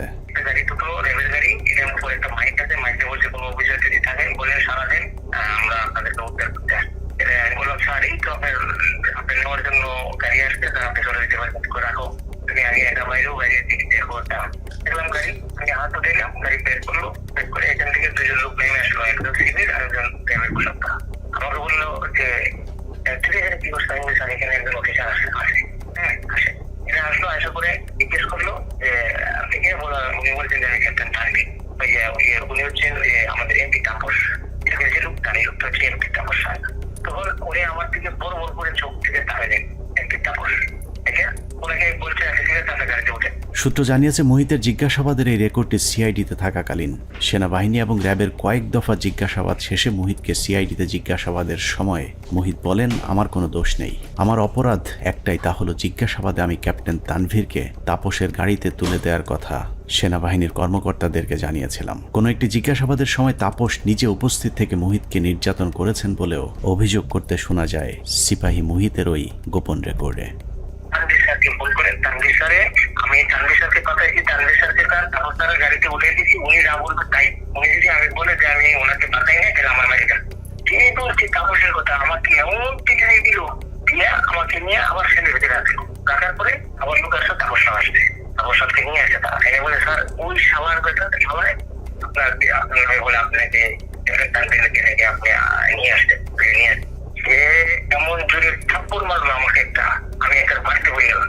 উঠাইলো, উঠাই বলছে তুই এই কথা আর কখনো যাতে তোর মুখ দিয়া না আসে। পিলখানা ট্র্যাজেডির ৩৩ ঘন্টা মূলত সেনাবাহিনীর যেসব অফিসার বেঁচে ছিলেন তাদেরকে খুঁজে খুঁজে মারার জন্যই কালক্ষেপণ করা হয়েছিল, যে অভিযানের শেষ হয় তানভীরকে গুম অথবা খুন করার মধ্য দিয়ে। বিএম এর ক্যাডেট দিয়ে দিতে পারতো, 5 জন করে প্রত্যেক বছর এখানে দেওয়া যায়, সেটা যদি না দিতে পারতো তাহলে মেজর অফিসার তাদের দিতে পারতো। কিন্তু এরা তো জানে যে এটা আমার অফিসার না, সে জানে যে এটা আর্মির অফিসার। আর্মি থেকে পার্মানেন্ট যদি চলে আসতো তাহলে সে জানতো এটা আমার অফিসার, কোন অবস্থায় মারতো না, মারতে গেলে নিজেদের মধ্যে যুদ্ধ লেগে যেত। পিলখানা ট্র্যাজেডি বলতে আমরা শুধুই 25 থেকে 27 ফেব্রুয়ারির হত্যাকাণ্ডকেই জানি, কিন্তু পিলখানার মূল ট্র্যাজেডির শুরু হয়েছিল বিডিআর অস্ত্র সমর্পণের পর। সিপাহী মুহিতের মতো যারাই মূল ঘটনা তুলে ধরতে চেয়েছিলেন তাদেরকেই ঠান্ডা মাথায় হত্যা করা হয়েছে। 2009 সালের মার্চের 3 তারিখ বিডিআরেরা কাজে যোগ দেওয়ার পর থেকে জিজ্ঞাসাবাদের নামে সেনাবাহিনী মোট 108 জন বিডিআর জওয়ানকে হত্যা করেছে। এদের মধ্যে কয়েকজন ঘটনার পরিকল্পনার সাথে জড়িত, বাকিরা গুরুত্বপূর্ণ সাক্ষী। নিরীহ এসব বিডিআর সদস্যদের মৃত্যুর কারণ, পোস্টমর্টেম রিপোর্ট কিংবা হত্যাকাণ্ডের তদন্ত কোনো কিছুতেই বিডিআর পরিবারকে হস্তক্ষেপ করতে দেওয়া হয়নি। এমনকি গণমাধ্যমে কথা বলা নিয়েও দেয়া হয়েছিল কঠোর নিষেধাজ্ঞা। পিলখানা হত্যাকাণ্ডের পর জিজ্ঞাসাবাদে যারাই সত্য ঘটনা তুলে ধরতে চেয়েছে তাকেই হত্যা করা হয়েছে, কারণ পিলখানা হত্যাকাণ্ডের পরিকল্পনার সাথে সেনাবাহিনী এবং আওয়ামী লীগের কোন কোন ব্যক্তি জড়িত ছিল তা একমাত্র বিডিআর সদস্যরাই জানত, যে কারণে বিডিআরের গুরুত্বপূর্ণ সাক্ষীদেরকে জিজ্ঞাসাবাদের নামে নির্মমভাবে হত্যা করা হয়। আমি কেন 16 বছর জেল খাটলাম, এই জেল খাটার যে কারণ, এই কারণ আজ পর্যন্ত আমি আবিষ্কার করতে পারি নাই। আমার কাছে অত্যন্ত আশ্চর্যের কোয়েশ্চেন ছিল যে একটা নিরপরাধ মানুষকে কিভাবে 16টা বছর একটা দেশের বিচার বিভাগ আটকিয়ে রাখতে পারে। পিলখানার ভিতরে হত্যাকাণ্ডের সময় ভাই একটা পরিষ্কার একটা ছাই রঙের একটা পিকআপ ছিল। আমার সেলিম যেটা বলে, স্যার আমাদের মারার কোনো পরিকল্পনা ছিল না, দেখেন আমিও ইনজুর্ড, মানে রিকোয়েস্টেড গুলি তার হাতে লেগেছিল, আমাকে দেখাইছি, আমি দেখছি, তার কাছে কাগজও ছিল। তো আমি বললাম যে তুমি তো সবারে কাম 1 by 1 বললা, তোর ঘটনা এটা কেন? তো স্যার আমরা তো এর মধ্যে ছিলাম না, আমার কথা ছিল আমাদের পরিকল্পনা একরকম ছিল, এখানে এটা ছিল না, কিন্তু বাইরে থেকে একটা পিক আপ আসে, এই পিক আপ থেকে গুলি করে। তো সেখানে তো স্যার আমাকেও চিনে না, ওই সারদের যে এক লাইনে ছিল, তো গুলিটা সারদের গায়ে লাগে, ওই গুলির একটা অংশ আমার গায়ে লাগে। আর এইটা করে সম্পূর্ণ বহিরাগত। আমি বিশ্বাস করি এটা ভারত থেকে আসা, যাদেরকে পরে সুন্দর করে পার করে দেওয়া হয়, একটা অংশ চলে যায় গাড়িতে করে আসাদুজ্জামান নূর এলাকার ওই এলাকা দিয়ে, আরেকটা অংশ যায় বিমানে।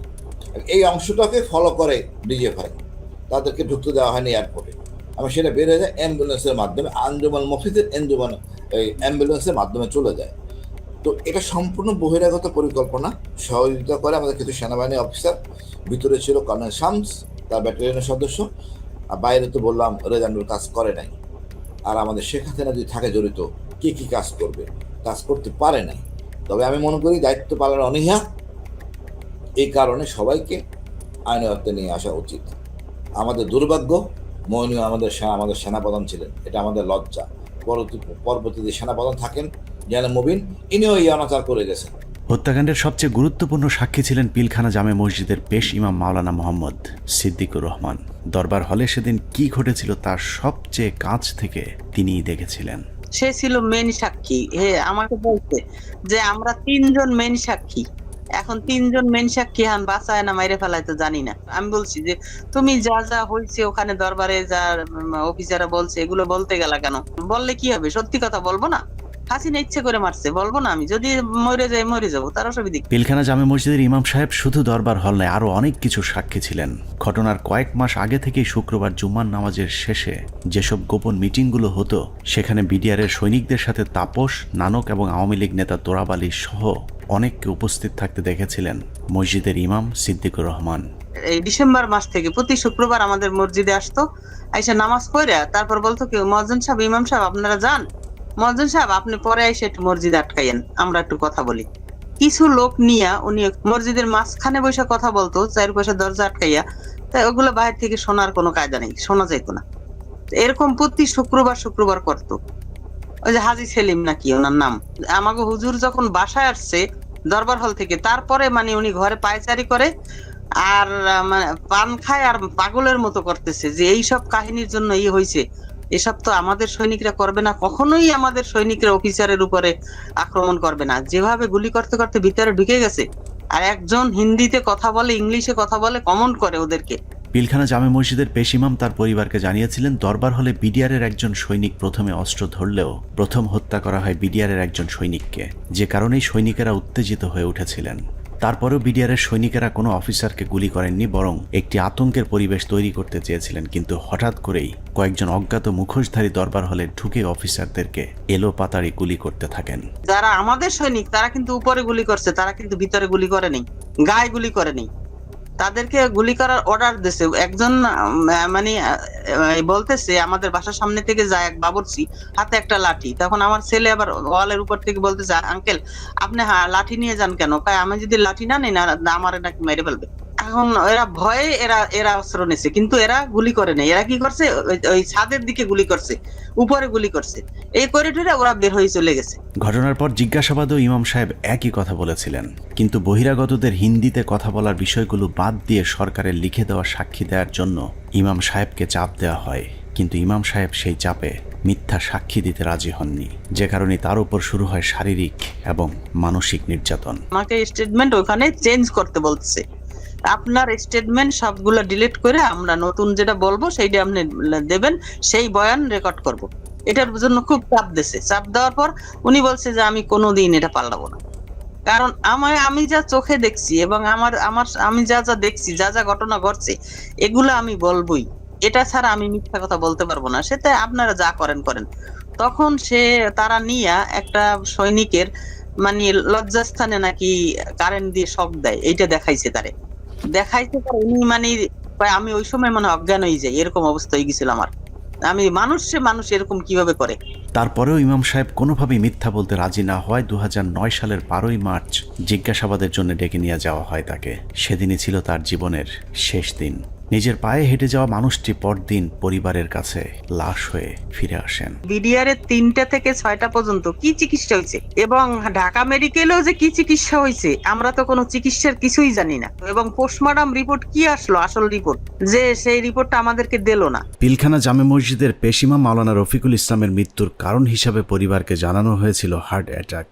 ইমাম সাহেবের মতো 3 তারিখের পর থেকে হঠাৎ করেই পিলখানা থেকে ধরে নিয়ে যাওয়া বিডিআর সদস্যদের হার্ট অ্যাটাক এবং আত্মহত্যার সংখ্যা বাড়তে থাকে, যা ছিল মূলত সেনাবাহিনীর বিডিআর সদস্যদেরকে হত্যার একটি কৌশল। আত্মহত্যার নামে সেনাবাহিনীর এরকম এক হত্যাকাণ্ডের শিকার দিনাজপুর সেক্টরের বিডিআরের নায়েক সুবেদার মোজাম্মেল হক। প্রায় 6 ফুট লম্বা একজন মানুষকে হত্যার পর লো হাইটের বাথরুমের সিলিংয়ে ঝুলিয়ে রেখে আত্মহত্যার গল্প সাজানো হয়। মেজর আসাদ স্যার মারা গিয়েছিলেন, লেফটেন্যান্ট কর্নেল কায়সার স্যার ওনার কিলারদেরকে আইডেন্টিফাই করা, তারপরে আমাদের খুব গুরুত্বপূর্ণ একজন ভালো মানুষ সেন্ট্রাল সুবেদার মেজর নুরুল ইসলাম, উনার হত্যাকাণ্ডে খুনে কারা ছিল, তারপরে মেজর সালাম। এ প্রসঙ্গে আরেকটা ইএমই ব্রাঞ্চ, যেটা ইএমই বিডিআর এর অংশ, তো ইএমইর যে ডিএডি কে জিজ্ঞাসাবাদ করা হয়, ওই জিজ্ঞাসাবাদের করে ওই বিকালবেলা ওই ইএমই ডিএডি কে আমরা ব্যারাকে ফেরত দিয়ে আসি। দিয়ে আসার পর কয়েক ঘন্টা পরে মনে হয় সন্ধ্যাবেলা আমরা খবর পেলাম যে আমি সেটে খুব শুনলাম যে ব্যারাকে একজন আত্মহত্যা করছে। পিলখানা হত্যাকাণ্ডের মাস 3 আগে থেকে যেসব মিটিংগুলো হতো, এরকম গোপন 2-1টি মিটিংয়ে উপস্থিত ছিলেন ডিএডি হাবিব। আওয়ামী লীগ নেতা এবং বিডিআরের কিছু সদস্যের গভীর ষড়যন্ত্র বুঝতে পেরে সে মিটিংয়ের গুরুত্বপূর্ণ কিছু আলোচনা গোপনে রেকর্ড করেছিলেন, যে কারণে পিলখানা হত্যা মামলায় ডিএডি হাবিবের গুরুত্বপূর্ণ জবানবন্দি পাওয়া যেত। কিন্তু জিজ্ঞাসাবাদের নামে তাকে 2009 সালে হত্যা করা হয়। তবে মৃত্যুর আগের জিজ্ঞাসাবাদের সময়কার একটি রেকর্ড আমরা আমাদের অনুসন্ধানে সংগ্রহ করেছি। এত নিরীহ লোক মারা যাচ্ছে, তো এই জন্যই আমার ওই লাগছে। আমার কাছে যারা এই কেসের হোতা তাদের আমার কাছে রেকর্ড আছে। কি রেকর্ড আছে? Mobile record. মোবাইল রেকর্ড কোথায়? আমার বাসায় আছে। আমার স্ত্রীর কাছে একটা আছে, আর একটা আমার একজন লেখা আছে কয় তারিখ যেন এটা করা আছে। ডিএডি হাবিবের বাসার সেই ক্যাসেট হয়তো সেনাবাহিনী উদ্ধার করেছিল, কিন্তু আদালতে উপস্থাপন করা হয়নি, কারণ সেখানে আওয়ামী লীগ নেতাদের জড়িত থাকার সব প্রমাণ ছিল। রেকর্ডে দেখে রাখছি এই এত সাইডে যে কথোপকথনে কারা কারা জড়িত এর ভেতর। বেশ কিছু লোক আছে, যেমন এটা প্রথমে ছিল আগে এমপি সেলিমের কাছে। কোন সেলিম? এমপি শেখ সেলিম আর কি। শেখ সেলিম, হ্যাঁ। আওয়ামী লীগের সাথে বিডিআরের ধারাবাহিক এসব গোপন মিটিং এর বিষয়টি জানার পর কিছু সৈনিক বিডিআরের নিজস্ব সিকিউরিটি ইউনিটকে জানিয়েছিল। ঘটনার 4 দিন আগে 21শে ফেব্রুয়ারি সিকিউরিটি ইউনিটের সিনিয়র জেসিও নায়েক সুবেদার রফিকুল ইসলাম বিডিআর সৈনিকদের কাছ থেকে প্রাপ্ত তথ্য ডিজিএফআই সহ ঊর্ধ্বতন সেনা গোয়েন্দা কর্তৃপক্ষকে জানিয়েছিলেন। তার সেই তথ্যের ভিত্তিতে কিছু পদক্ষেপও নেওয়া হয়েছিল, কিন্তু শেষ রক্ষা হয়নি। সুবেদার রফিকুল ইসলামকে প্রথমে ঘটনার গুরুত্বপূর্ণ সাক্ষী হিসেবে অন্তর্ভুক্ত করা হয়েছিল, কিন্তু হত্যাকাণ্ডে সেনাবাহিনীর সম্পৃক্ত থাকার বিষয়টি ধামাচাপা দিতে ঘটনার প্রায় 2 মাস পরে তাকে আটক করা হয়। কিন্তু মামলার প্রথম চার্জশিটে সুবেদার রফিকুল ইসলামের নাম না থাকা সত্ত্বেও সম্পূরক চার্জশিটের মাধ্যমে তাকে 12 নম্বর আসামি হিসেবে অন্তর্ভুক্ত করা হয়। নির্বাচনের উপলক্ষে তুরাবালি, যেটা হাজারীবাগের আওয়ামী লীগের নেতা যে লিটনের বাবা, তার সঙ্গে আমাদের বিডিআর সদস্যরা মিটিং এ করে কিভাবে তাপস সাহেবকে নির্বাচনে জয়ী করা যায়। যদি নির্বাচনে জয়ী করে দিতে পারো তোমাদেরকে অনেক সুযোগ সুবিধা দেওয়া হবে। এর উপর বেসিস করে আমাদের কিছু অসৎ সদস্য তাপসের বাসায় যায় এবং সেখানে তাপস তাদেরকে তার নির্বাচনী কাজকর্ম করার কথা বলে এবং তাদের যে সমস্ত তারা কিছু দাবি দেওয়া পেশ করে, সেই দাবি দেওয়া গুলা পুরা করা হবে বলে তাদেরকে আশ্বাস দেয়। আমি ঘটনা ঘটার 5 দিন পূর্বে 21 ফেব্রুয়ারি কর্তৃপক্ষকে জানাই আমার রিপোর্টের বেসিস করিয়া পিলখানার সমস্ত ম্যাগাজিনে কোয়ার্টার এই কুতে অফিসার নিয়োগ দেওয়া হয় এবং বাহিরের যে সমস্ত গোয়েন্দারা ডিউটি করে। আমি পৃথিবীর ইতিহাসে নজির নাই যে কোনো ঘটনা ঘটার 5 দিন আগে রিপোর্ট দেয়। সেই রিপোর্ট আমি দিছি যে ঘটনা ঘটবে এবং কারা কারা জড়িত। সুবেদার রফিকুল ছিলেন বিডিআরের উজ্জ্বল এক নক্ষত্র। 2009 সালে তিনি অর্জন করেছিলেন শ্রেষ্ঠ ভিওপি কমান্ডার প্রথম পুরস্কার। এছাড়া অসামান্য এসিআর পুরস্কার ছাড়াও বাহিনীতে তার সুনাম ছিল সর্বজন স্বীকৃত। সীমান্তের অতন্দ্র এই প্রহরীকে মৃত্যুর মুখে ঠেলে দেওয়ার উদ্দেশ্যেই তার বিরুদ্ধে যাবজ্জীবন কারাদণ্ডের রায় দেওয়া হয়েছে। পিলখানা হত্যাকাণ্ডের আগে আওয়ামী লীগের যেসব গোপন মিটিং হয়েছিল সেই মিটিংয়ে অংশ নিয়ে আরেকজন সিপাহী সেলিম রেজা। 2009 সালে জিজ্ঞাসাবাদের সময় রেকর্ড করা সেলিম রেজার বক্তব্যটা অত্যন্ত গুরুত্বপূর্ণ। স্যার, আমি নির্বাচনের আগে ব্যারিস্টার ফজলুর তাপস বিডিআর কেন্দ্রে মসজিদে নামাজ পড়তে আসতেন। ওখানে আসার পরে captain colonel Shams, captain colonel Furqan, major Reza ওনারা কথা বলতেন। আমিও এখানে ছিলাম, আমিও মাঝে মধ্যে তাদের সাথে কথা বলতাম। এই কথা বলার এক পর্যায়ে নির্বাচনের কিছু আগে আমার তাপস সাহেব পিলখানার ভিতরে এসে নির্বাচনী ঘোষণা শুরু করে। তখন বলে বিডিআরের তো অনেক সমস্যা আছে, তো আমরা এগুলো ক্ষমতায় গেলে সমাধান করে দেবো, তো এখানে বেশি কথা বলা যায় না, তো আপনারা আমার বাসায় আসেন। এই চলে গেল। এরপরে যখন নির্বাচন হয়ে গেল, নির্বাচন হয়ে যাওয়ার পরে ক্যাপ্টেন কর্নেল শামস উদ্বুদ্ধ করলো আমাদেরকে, তোমরা যে কথাবার্তা বললে তো তোমাদের দাবি দেওয়া তো কেমন কিছু হলো না। এখন আমি একটা প্ল্যান করে দিচ্ছি, তোমরা সেই প্ল্যান মোতাবেক শেখ সেলিমের বাসায় যাবা, তোমাদের দাবি দেওয়া জানিয়ে আসবা, আর যা যা করা লাগে আমি করে দেবো সবকিছু। জিজ্ঞাসাবাদে সেলিম রেজা জানিয়েছিলেন তাপস সেলিমদের সাথে গোপন বৈঠকে বিডিআর সদস্যদেরকে বলা হয়েছিল দরবার হলে শুধুমাত্র বিডিআর ডিজিকে জিম্মি করলেই শেখ হাসিনা তাদের সব শর্ত মেনে নেবেন। কিন্তু দরবার হলে যখন অফিসারদেরকে গুলি করে হত্যা করা শুরু হয় তখন সেলিম রেজা বহিরাগত খুনিদের বিরুদ্ধে অস্ত্র তুলে ধরেছিলেন, যে কারণে তিনিও গুলিবিদ্ধ হন। পিলখানার ঘটনায় সেলিম রেজার গুলিবিদ্ধ হয়ে হাসপাতালে ভর্তি হবার প্রমাণও আমাদের কাছে রয়েছে।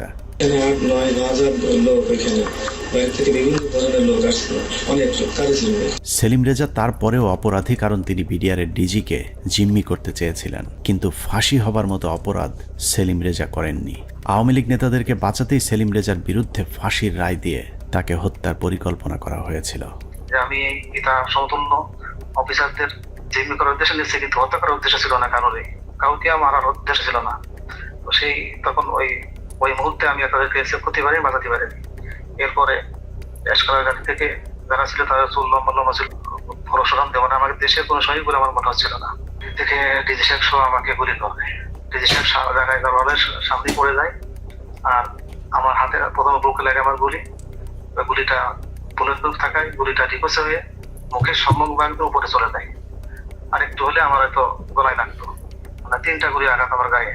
পিলখানা হত্যাকাণ্ডের মূল পরিকল্পনাকারীদের আড়াল করতেই বাংলাদেশ সেনাবাহিনী যা করেছে তা হিটলারের বর্বরতাকেও ছাড়িয়ে যায়। হিটলার যদিও অন্য দেশের অন্য ধর্মের মানুষকে হত্যা করতে চেয়েছিল, কিন্তু সেনাবাহিনী নিজেদের সহকর্মীদের উপরেও চালিয়েছে মধ্যযুগীয় বর্বরতা। পিলখানা হত্যাকাণ্ডের মূল পরিকল্পনাকারীদের পরিচয় যেই প্রকাশ করতে চেয়েছে তাকেই দুনিয়া থেকে সরিয়ে দেওয়া হয়েছে। এই ক্ষেত্রে বিডিআরের পাশাপাশি সেনাবাহিনীর কর্মকর্তাদেরকেও ন্যূনতম করুণা দেখায়নি সেনাবাহিনী। পিলখানা হত্যাকাণ্ডের অনেক গুরুত্বপূর্ণ ঘটনার সাক্ষী ছিলেন ক্যাপ্টেন শাহনাজ। তিনি প্রথম হত্যাকাণ্ডে ভারতীয় বাহিনীর উপস্থিতি আবিষ্কার করে গণমাধ্যমকে বক্তব্য দিয়েছিলেন। যে এসএমজিটি দেখা যাচ্ছে সেই এসএমজিটি সিলিংটা নরমাল সিলিং এর মতো না, একটু টেল ইউ দ্যাট এই সিলিং বাইনোকুলারটা আমরা আরবিতে ব্যবহার করি না, আমার জানা মতে বিডিআর ব্যবহার করে না। তার এই বক্তব্যের চড়া মূল্য দিতে হয়েছিল দেশপ্রেমিক সেনা কর্মকর্তা ক্যাপ্টেন শাহনাজ জাহানকে। প্রচন্ড পরিকল্পিত, অনেক আগে থেকে পরিকল্পনা করার বিষয়টা, ওই কথাগুলো তো আমি ওই দিনই বলেছি। তারপরে যেটা হলো যে আমি এরপরে চাকরি ছেড়ে দিই একদিন পরেই, আর 27 তারিখে, তো আমি 28 তারিখে আমি প্রথমে করি অ্যাপেন্ডিক্স যে সাবমিট করি যে আমি এখানে আর চাকরি করব না, কারণ হচ্ছে আমার মোরাল ডাউন হয়ে গেছে। এখানে বাংলাদেশের মতো একটা আর্মির ভেতর, ঢাকার ভেতরে কিভাবে এই ঘটনা ঘটলো, কেউ কোনো প্রশ্নের উত্তর দিচ্ছে না আমি যেখানে। এবং আমাকে যখন থ্রেড দেওয়া হলো আমাদেরই প্রতিষ্ঠান থেকে, তখন আমি বুঝে গেলাম যে আসলে এখানে কি হয়েছে। উপরে যে আমি জিজ্ঞেস করছি, তারপরে আমাকে যখন পরবর্তীতে এমএস করলেন, নিজে কল করলেন, তখন আমি স্যারকে বললাম যে স্যার আমাকে স্যারকে বললাম না, তার আগে যে আমি বলেছিলাম যে জামিউল স্যার ছিলেন আমাদের ইঞ্জিনিয়ার্সের, তখন এমএস ব্রাঞ্চে, তখন আমি স্যারকে প্রশ্ন করেছিলাম যে স্যার এই যে পোস্টিং গুলো হলো, আপনি তো নিজেই পোস্টিং গুলোর সাথে যুক্ত ছিলেন, আপনি কি আমাকে বলতে পারেন যে 57 জন অফিসারকে কেন আপনারা গত 3 মাসে একসাথে পোস্টেড করলেন? আপনারা কি জানতেন স্যার এখানে ওনাদেরকে মেরে ফেলা হবে? উনি আমার ফোন, মানে ওনার যে রিয়াকশনটা ছিল, ধরেন আমার কি হবে যে না তো এরকম কিছু না, আমরা হঠাৎ করে শুনলে কি হয়, হি ওয়াজ লাইক তুমি ফোনে এসব কি আলোচনা করতেছো, it's so secret thing, I have asked him. So উনি আমার ফোনের লাইনটা কেটে দিয়ে আবার অন্য লাইন থেকে কল করেছেন, টিএনডিতে কল করেছেন, যেটা আর্মির লাইন আর কি। সেটাতে উনি বললেন যেটা অনেক সিনিয়র হাই লেভেলের বিষয়, যেটা আমরা জানি হাই লেভেলের বিষয়টা, প্রাইম মিনিস্টার নিজে যুক্ত ছিলেন, ইন্ডিয়া প্রেজেন্ট ছিল। এগুলোতে আমি কর্নেল মোস্তাফিজ স্যারের প্রোগ্রামে দেখলাম ইন্ডিয়া তার ফোর্স নিয়ে বিভিন্ন পয়েন্টে কিন্তু উপস্থিত ছিল, এবং ইন্ডিয়ান ফোর্স নিজেই সেটা তার ওয়েবসাইটে প্রকাশ করেছে, যেটা মোস্তাফিজ ভাই স্যার একটা বলেছেন। সো ওইটা হচ্ছে হাই লেভেলের বিষয়, যেটা আমরা কেউ জানতাম না। নিজের চোখের সামনে সহকর্মীদের পরিকল্পিত হত্যাকাণ্ড কোনোভাবেই মেনে নিতে পারেননি শাহনাজ, যে কারণে বিডিআর হত্যাকাণ্ডের বিচার নিয়ে সবচেয়ে সোচ্চার ছিলেন ক্যাপ্টেন শাহনাজ। কিন্তু ক্যান্টনমেন্টের নিয়ন্ত্রণে থাকা সেনাবাহিনীর ওই পক্ষটি ক্যাপ্টেন শাহনাজকে থামাতে পরিকল্পিতভাবে তার স্বামীকে হত্যা করেন। হাজব্যান্ড যিনি পরবর্তীতে মারা যান, তিনি ছিলেন 44 আপনার মানে বিএমএল অঙ্কোর্সের কন্টেম্পোরারি। উনি ছিলেন ফাইটার পাইলট, কোঅর্ডিনেটর আশরাফ ইবনে আহমেদ। তো তার কাছে আমি একটা ইনফরমেশন পাই, যেমন সে তখন ঢাকায় ছিল, তার ইউনিটে ছিল, সে মিগ 29 এর পাইলট ছিল। সে আমাকে ওই 7টা বা 7:30টার দিকে জানায় যে তার একজন আত্মীয় সিভিল, সে নাকি তাকে ফোন করেছিল এবং তারা বলেছিল যে তারা খুব ভয় পাচ্ছে, মানে এই জিনিসটার সাথে অনেকগুলো প্রোগ্রামার যুক্ত ছিল, প্রোগ্রামার। পিলখানা হত্যাকাণ্ডকে কেন্দ্র করে 4 দফায় মোট 96 জন মেধাবী সেনা কর্মকর্তাকে বহিষ্কার, আটক, জেল, গুম কিংবা হত্যা করা হয়েছে। এর মধ্যে হত্যাকাণ্ডের পরপর সেনাকুঞ্জে প্রধানমন্ত্রী এবং সেনাপ্রধানের সামনে প্রতিবাদ করার অপরাধে প্রথমেই সেনাবাহিনীর 13 জন অফিসারকে বহিষ্কার করা হয়। পিলখানার মূল ঘটনা তৎকালীন সময়ে গঠিত তদন্ত কমিশনকে জানানোর অপরাধে 5 জন কমান্ডোকে তাপসের উপর মিথ্যা গ্রেনেড হামলা মামলায় ফাঁসানো হয়। এদের 5 জনকে 13 মাস অজ্ঞাত স্থানে গুম করে রাখার পর গ্রেফতার দেখানো হয়। তারপর সবাইকে মিথ্যা মামলায় ফাঁসিয়ে 5 বছর করে কারাদণ্ড দেয়া হয়। তাপস হত্যা মামলা চেষ্টা, এটা একটা ভুয়া মামলা যেটা মতিঝিল থানায় দায়ের করা হয় এবং এইটাতে যে সমস্ত সিভিলিয়ান যারা অপরাধী আছে তাদেরকে বিচারের আওতায় আনার আগেই একই অপরাধে আর্মির 5 জনকে, ভেরি ইয়াং ট্যালেন্টেড অফিসার যারা খুবই অ্যাক্টিভ ছিল, যারা তারা হয় এই তদন্তের সাথে সম্পৃক্ত অথবা এই বিডিআর হত্যাকাণ্ডের বিরুদ্ধে সোচ্চার ছিল, তাদেরকে প্রথম গুম করা হয়, ব্যাপকভাবে শারীরিক নির্যাতন করা হয় এবং পেপার ওয়ার্ক, সব থেকে দুঃখজনক হচ্ছে কাগজে কোর্ট মার্শাল, মানে তাদেরকে গুম অবস্থায় পেপার সই করে দেখানো হয়। যখন জেলে হস্তান্তর করা হয় তখন তারা জানতে পারে যে তাদেরকে 5 বছর জেল দেওয়া হয়েছে। এর মধ্যে একটা দীর্ঘ সময় তাদের পরিবার জানতোই না তারা কোথায় এবং তারা কিভাবে তাদের কি অবস্থায় আছে। আমি একটু 5 জন অফিসারের নাম বলি। এরা হচ্ছে captain Fuad, captain Rajib, captain Helal, captain Reza এবং ক্যাপ্টেন সুবাইল। এরা কিন্তু হয় তদন্তের মধ্যে জেনে গেছিল যে আসলে কি জিনিসটা হচ্ছে, কারণ আমরা যেই জবানবন্দি ইনিশিয়াল ইন্টারোগেশনের পরে সেটা পাইতাম, তারা কিন্তু ওদের সাথে শেয়ার করতাম। এবং এই ক্যাপ্টেন রাজীব, ক্যাপ্টেন ফুয়াদ, তারা তো এমএসটি থেকে বের হয়ে আসছিল, অস্ত্র নিয়ে বের হয়ে আসছিল যে তারা ঢুকে অফিসারদের উদ্ধার করবে। এই সমস্ত অফিসারকে করলো কি, কয়েকদিন পরে, বিডিআর ঘটনার কয়েকদিন পরে তারা এখানে একটা ভয়ঙ্কর খেলা খেলে। তাদের ধারণা থেকে এই অফিসাররা যদি বাইরে থাকে বা জীবিত থাকে তাহলে কিন্তু সত্যটা প্রকাশ পেয়ে যাবে যে এর মধ্যে ভারত জড়িত, এর মধ্যে আওয়ামী লীগ জড়িত, আওয়ামী লীগের কোন কোন নেতা জড়িত।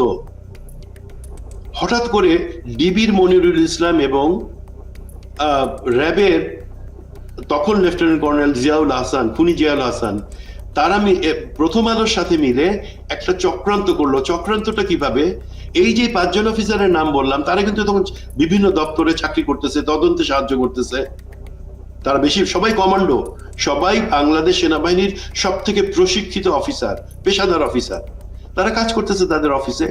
প্রথম আলোর নিউজ আসলো যে তাপসের উপরে যে বোমা হামলা হয়েছে, মনিরুলের উদ্ধৃতি দিয়ে, মনিরুল প্রথম আলোকে দিয়ে এই চালটা চাললো যে যে তাপসের উপরে বোমা হামলা হয়েছে সেটাতে সম্ভবত আরো 7 জন জড়িত আছে যারা সেনাবাহিনীর অফিসার। তার 2 দিন পরে প্রথম আলো আবার একটা নিউজ ছাপলো, আবারও মনিরুলের উদ্ধৃতি দিয়ে, সেই মানে পুলিশের ডিবির মনিরুল, পরে যে সিটিআইটি অর সামথিং সেটার প্রধান ছিল, তার উদ্ধৃতিতে কি আসলো, এই সমস্ত অফিসারকে সেনা কর্তৃপক্ষ অ্যারেস্ট করছে এবং তাদেরকে জিজ্ঞাসাবাদে তারা স্বীকার করছে যে তাপসীর উপরে তারা গ্রেনেড হামলা চালাইছিল।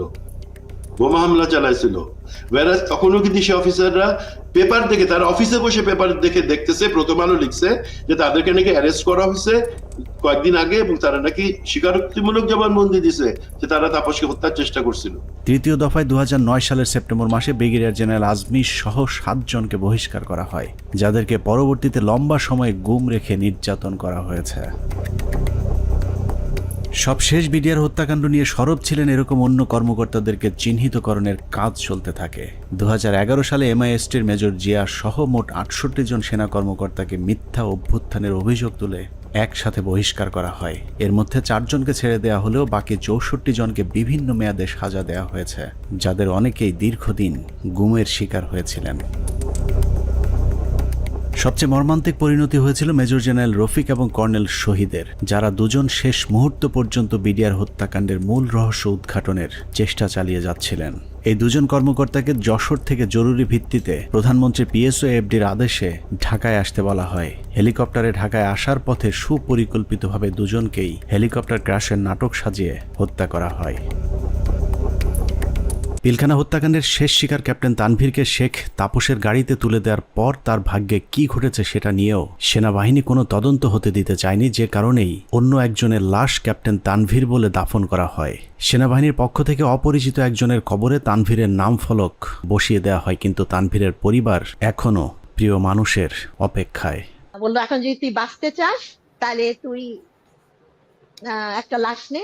এখানে আমার শ্বশুর শাশুড়ি কোনোভাবেই তো মেনে নিল না, এমনকি ওই প্রোগ্রামে আমার আম্মুকে বলল যে আপনাকে ইয়ে করা হবে, MP করে দেওয়া হবে। আমার আম্মু ওখানে দাঁড়ালোই না। হ্যাঁ, আমার আম্মু চলে আসলো, 2টা ডেড বডি দাফন হলো। তো মেজর গাজ্জালি ভাইয়ের একটা লাশ দাফন হলো, 653 নাম্বার ওনার কবরটা। ওনার শাশুড়িকে হচ্ছে পরবর্তীতে আওয়ামী লীগের MP করা হলো। আমার আম্মু তো ডিনাই করলো, আমার আম্মু এটা মেনে নিল না। আর আমার শ্বশুরকে বললো যে আপনার ফরেন মিনিস্ট্রিতে জব দিবে। আমার দেবরকে ও তো দেশের বাইরে থাকে, বললো যে তাকে আনানো হোক, তাকে হচ্ছে সরাসরি ক্যাপ্টেন হিসাবে ঢুকিয়ে দিবে আর্মিতে। আমাদের আসলে কোনো ফ্যামিলি আমরা কম্প্রোমাইজড কখনোই হইনি। পিলখানা হত্যাকাণ্ডে একজন সামরিক গুরুত্বপূর্ণ সাক্ষীকে হত্যা করা হয়েছিল। তিনি হলেন নাসির উদ্দিন আহমেদ পিন্টু। পিলখানা হত্যাকাণ্ডে বিএনপিকে জড়াতেই আটক করা হয় পুরান ঢাকার জনপ্রিয় এই বিএনপি নেতাকে। এরপর জেলখানায় বিডিআর মামলার আসামিরা তাকে গুরুত্বপূর্ণ তথ্য জানিয়েছিলেন, যে কারণেই পিন্টুকে পরিকল্পিতভাবে হত্যা করা হয়। জেলখানায় যখন এরা এত তথ্য দিত আমাকে, তখন আমি খুব বিব্রত অবস্থায় পড়ি, কারণ আমি তো আসলে কিছুই করতে পারবো।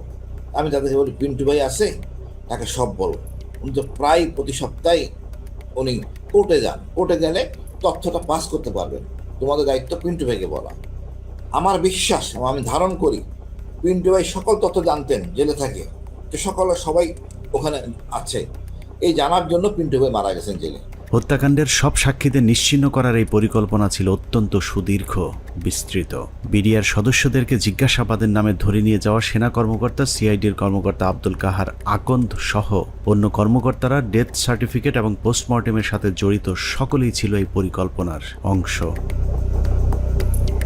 পিলখানা হত্যাকাণ্ডের সব সাক্ষীদের মুখ বন্ধ করবার পর শুরু হয় বিচার, যে বিচারের নামে বিডিআরের 18,519 জন জওয়ানের সাথে ইতিহাসের নিষ্ঠুরতম নৃশংসতা চালানো হয়েছে। এই মামলায় মূল পরিকল্পনাকারীদের বাঁচিয়ে দিয়ে সাক্ষীদেরকে করা হয়েছে খুন, খুনিদের করা হয়েছে সাক্ষী আর চোখে দেখেনি এমন সাক্ষীদের বর্ণনাতেই হয়েছে ফাঁসির রায়। উদুরপিণ্ডি বুদোর ঘাড়ে চাপিয়ে সেনাবাহিনী তাদের অপকর্মের দায় চাপিয়ে দিয়েছে নিরীহ বিডিআরদের উপর।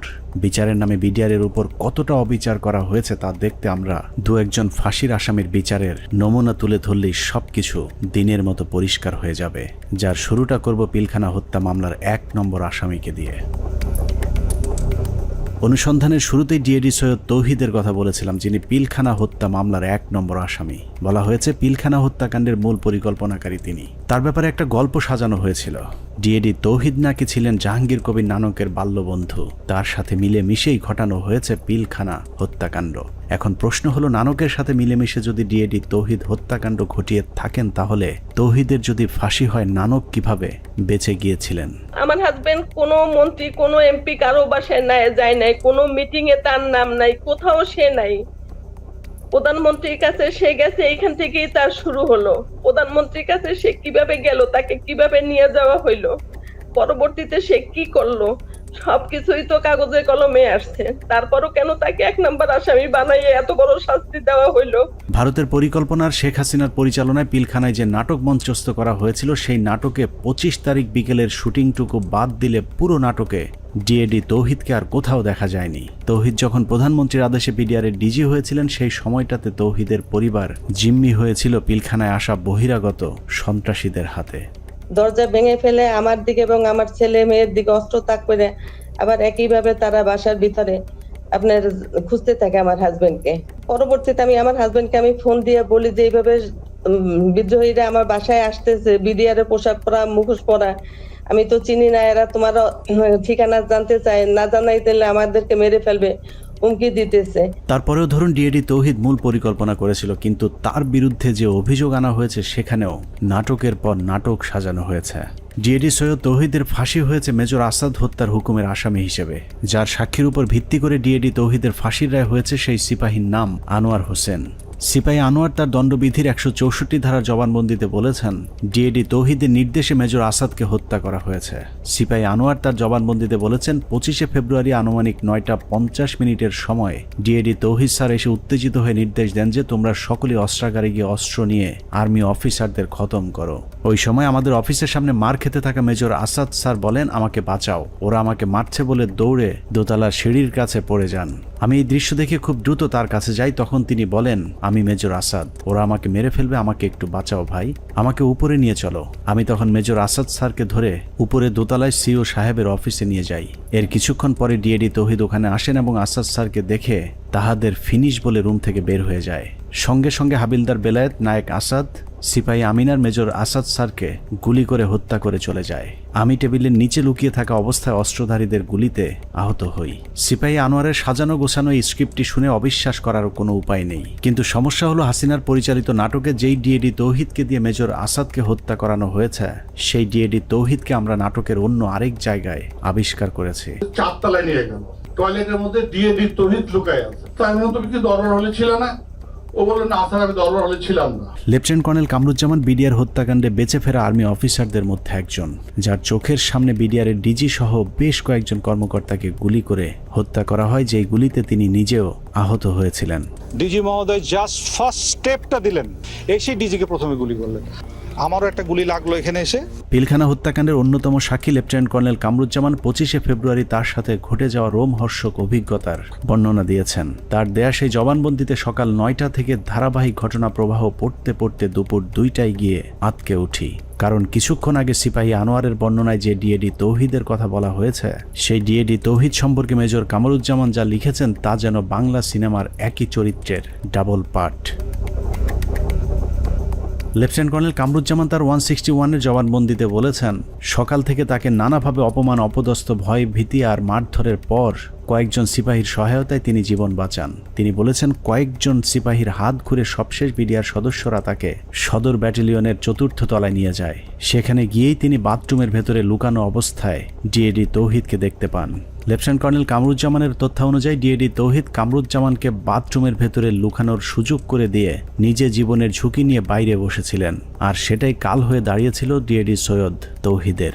ডিএডি তৌহিদ বাথরুমের ভেতরে লুকিয়ে থাকলে বিদ্রোহীদের নেতা সেজে প্রধানমন্ত্রীর কাছে দেখা করতে যেতে হতো না। কামরুজ্জামানের বক্তব্য যদি সত্যি হয় তাহলে ডিএডি তৌহিদ নির্দোষ, আর যদি মিথ্যে হয় তাহলে লেফটেন্যান্ট কর্নেল কামরুজ্জামানকেও গ্রেফতার করে জিজ্ঞাসাবাদ করতে হবে, কারণ দুজনের বক্তব্যই একই সাথে সত্য হওয়া সম্ভব নয়।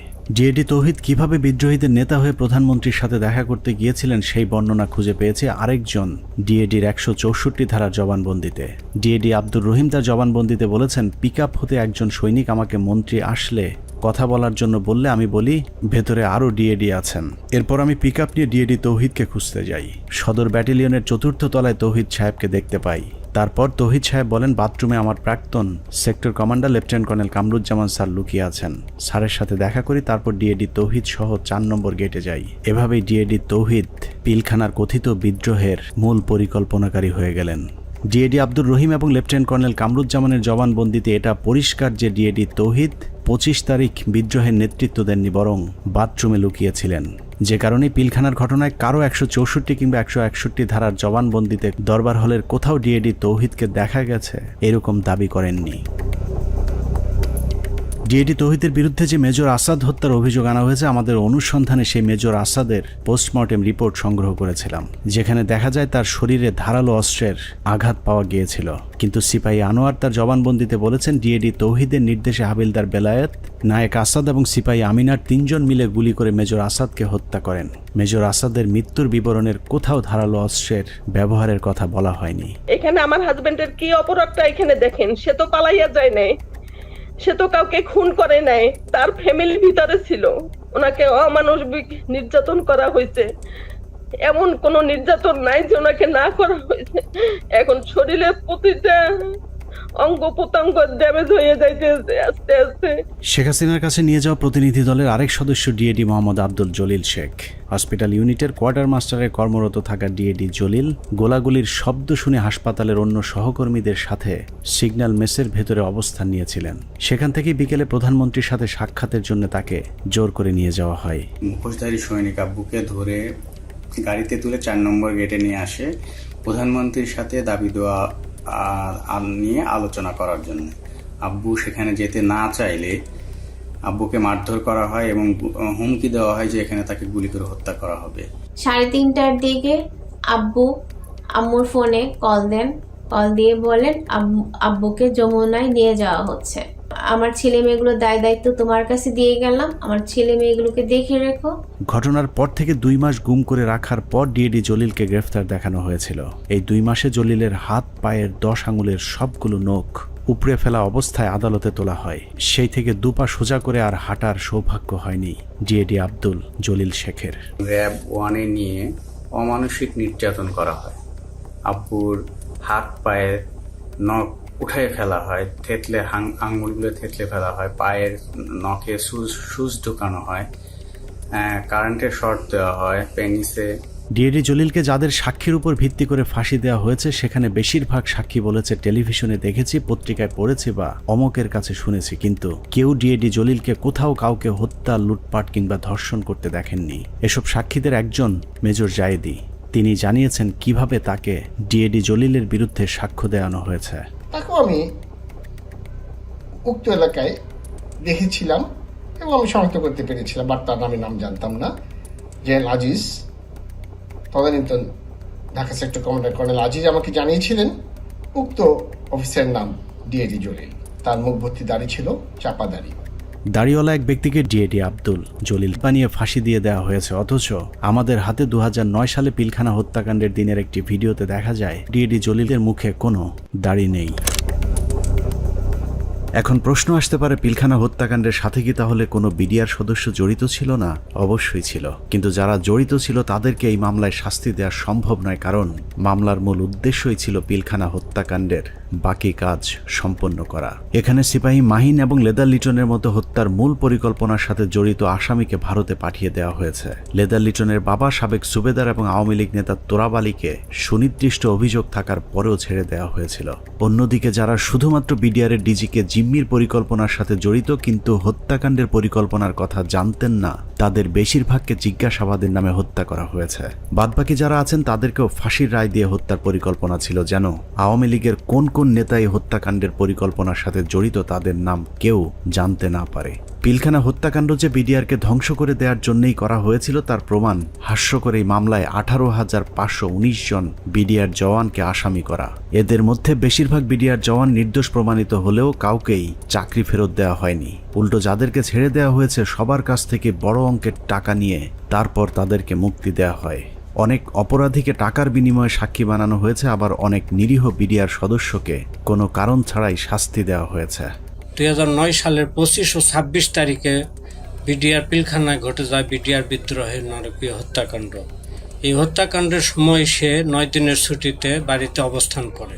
সে ছুটিতে থাকার কারণে তাকে সেই অভিযুক্তের বাইরে রাখা হয়। পরবর্তীতে সিআইডি দীর্ঘ 7 মাস পর 2009 সালে সেপ্টেম্বর মাসের 10 তারিখে তাকে কর্মরত অবস্থায় গ্রেপ্তার করে জেল হাজতে প্রেরণ করে।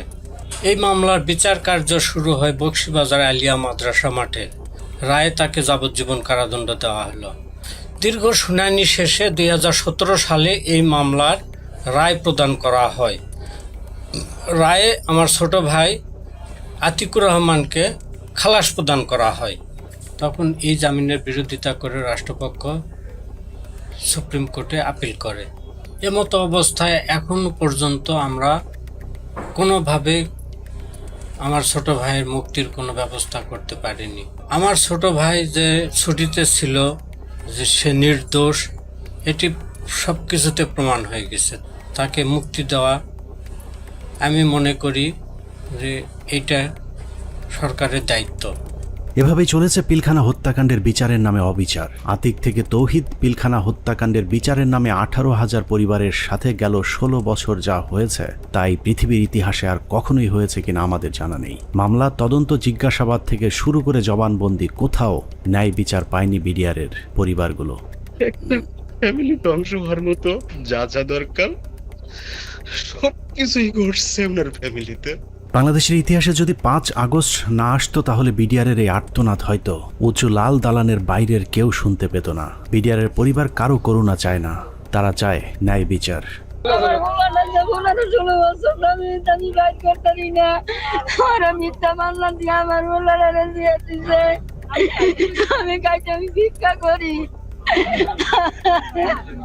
অনেক হয়েছে, আর না।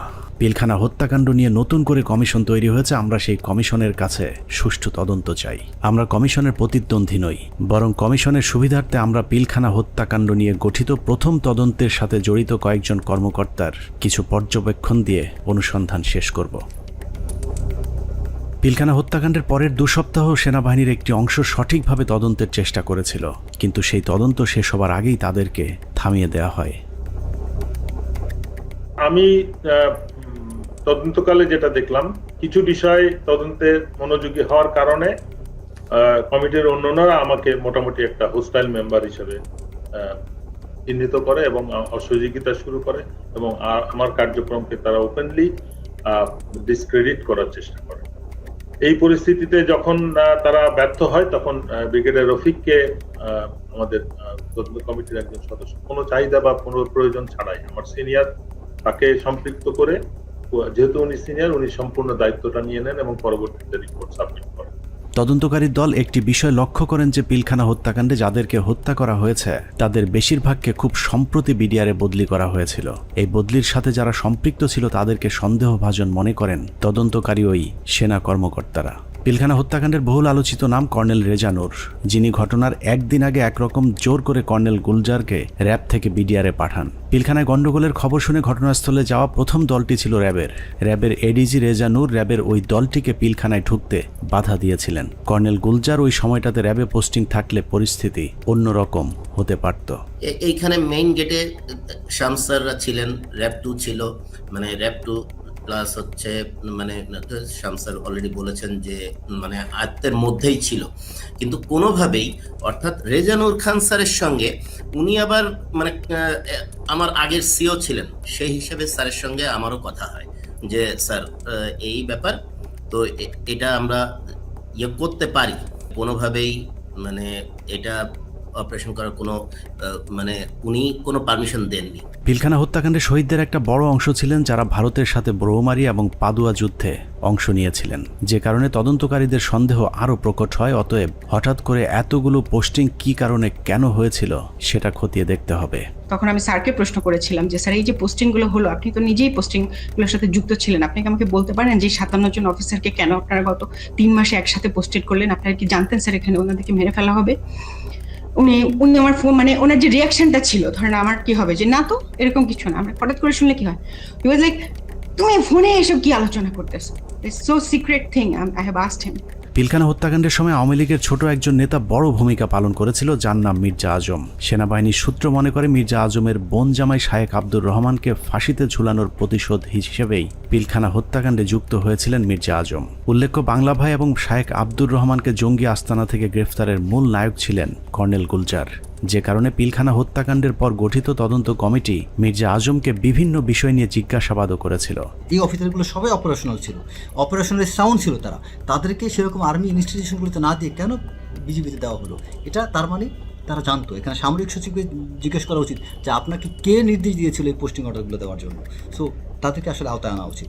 তাপস, মির্জা আজম, র্যাপিড ডিজি, এডিজি, দেন সামরিক সচিব, ডিজিএফআই ডিজি, শেখ হাসিনা, মইনু আহমেদ, এরা প্রত্যেকেই ডাইরেক্টলি সম্পৃক্ত, কোনো সন্দেহ নেই। পিলখানা 3 ও 4 নম্বর গেটে আওয়ামী লীগের যে মিছিলটি হয়েছিল সেই মিছিলের নেতৃত্ব দেওয়া ব্যক্তিকে আটক করেছিল মেজর মনির, কিন্তু গুরুত্বপূর্ণ সেই আসামিকে কর্নেল সালেহ বাঁচিয়ে দেন। উল্টো ওই ব্যক্তিকে আটকের অপরাধে মেজর মনিরকে শাস্তি দেওয়া হয়।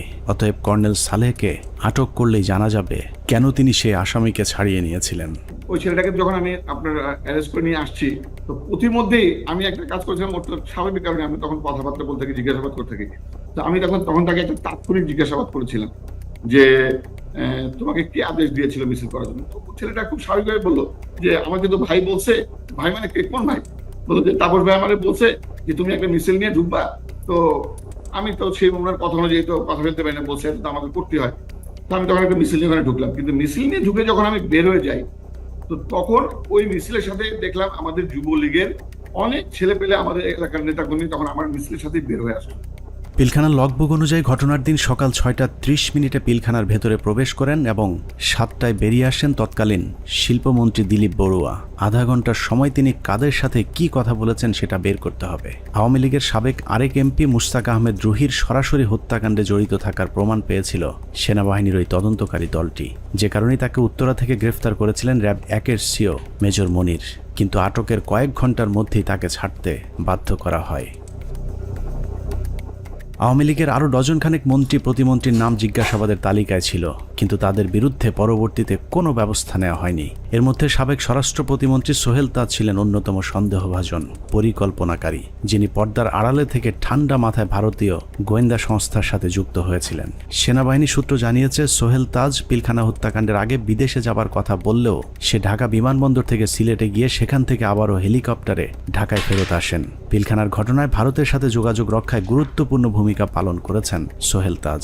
তদন্ত কমিটি সোহেল তাজের পাসপোর্ট চেক করলেই প্রমাণ হয়ে যাবে তিনি আদৌ ওই সময়টাতে দেশের বাইরে অবস্থান করেছিলেন কিনা। পিলখানা হত্যাকাণ্ডের মতো এত ভয়ঙ্কর একটি সরকারি পরিকল্পনার সময় সোহেল তাজ কোথায় ছিলেন, তার ভূমিকাই বা কী ছিল তা পরিষ্কার হওয়া প্রয়োজন। বলা হয়ে থাকে সোহেল তাজ ঠিক ঘটনার আগে দেশের বাইরে অবস্থান করছিলেন। যদি সেটাও হয়ে থাকে তাহলে তিনি হঠাৎ করে কেন দেশের বাইরে চলে গেলেন? হত্যাকাণ্ডের এই পরিকল্পনা তিনি দেশবাসীকে না জানিয়ে কেন আত্মগোপনে ছিলেন সেটাও খতিয়ে দেখা প্রয়োজন। রাজনৈতিক সম্পৃক্ততাটা স্পষ্ট হয়ে যায় আস্তে আস্তে। এর মধ্যে সব থেকে বেশি ইনভলভ ছিলেন ব্যারিস্টার তাপস, হাজারীবাগ এলাকার এমপি নির্বাচিত হন যিনি। এছাড়া আর যারা ছিলেন, নানক আজম, advocate Kamrul, Sheikh Selim, Sohel Taj, Waresat Belal,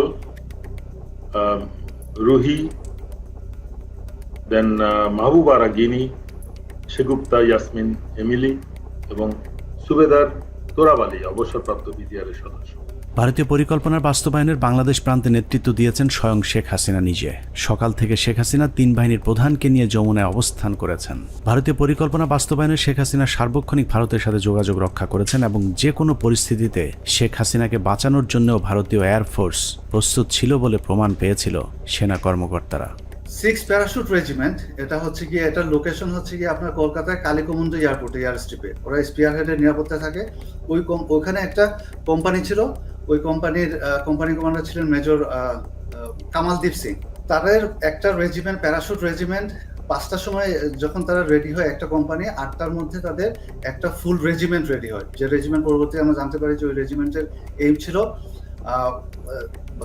Dhaka airport, Tejgaon airport এবং গণভবনে অপারেশন করা এবং নিরাপদভাবে তখনকার স্বৈরাচারী প্রাইম মিনিস্টারকে এক্সট্রিকেট করার জন্য। সবশেষ পিলখানা হত্যাকাণ্ডের পরিকল্পনা বাস্তবায়ন এবং হত্যাকাণ্ডের ধামাচাপা দেওয়ার দায়িত্বে যারা ছিল তাদের সবাইকে গ্রেফতার করে বিচারের আওতায় আনতে হবে। সেনা প্রধান হিসেবে জেনারেল মঈনকে এর দায় অবশ্যই নিতে হবে, যিনি শেখ হাসিনার পাশে বসে পিলখানায় সেনা হত্যার ঘটনা পর্যবেক্ষণ করেছিলেন। পিলখানা হত্যাকাণ্ডে সরাসরি সম্পৃক্ত লেফটেন্যান্ট জেনারেল সিনা ইবনে জামালি, যিনি পিলখানার বিভিন্ন গেটে অবস্থান নেওয়া র্যাব ও সেনাবাহিনীর সদস্যদেরকে ভেতরে অভিযান চালাতে বাধা দিয়েছিলেন। তৎকালীন ডিজিএফআই এবং এনএসআই প্রধান দুজনেই এই পরিকল্পনার অংশ।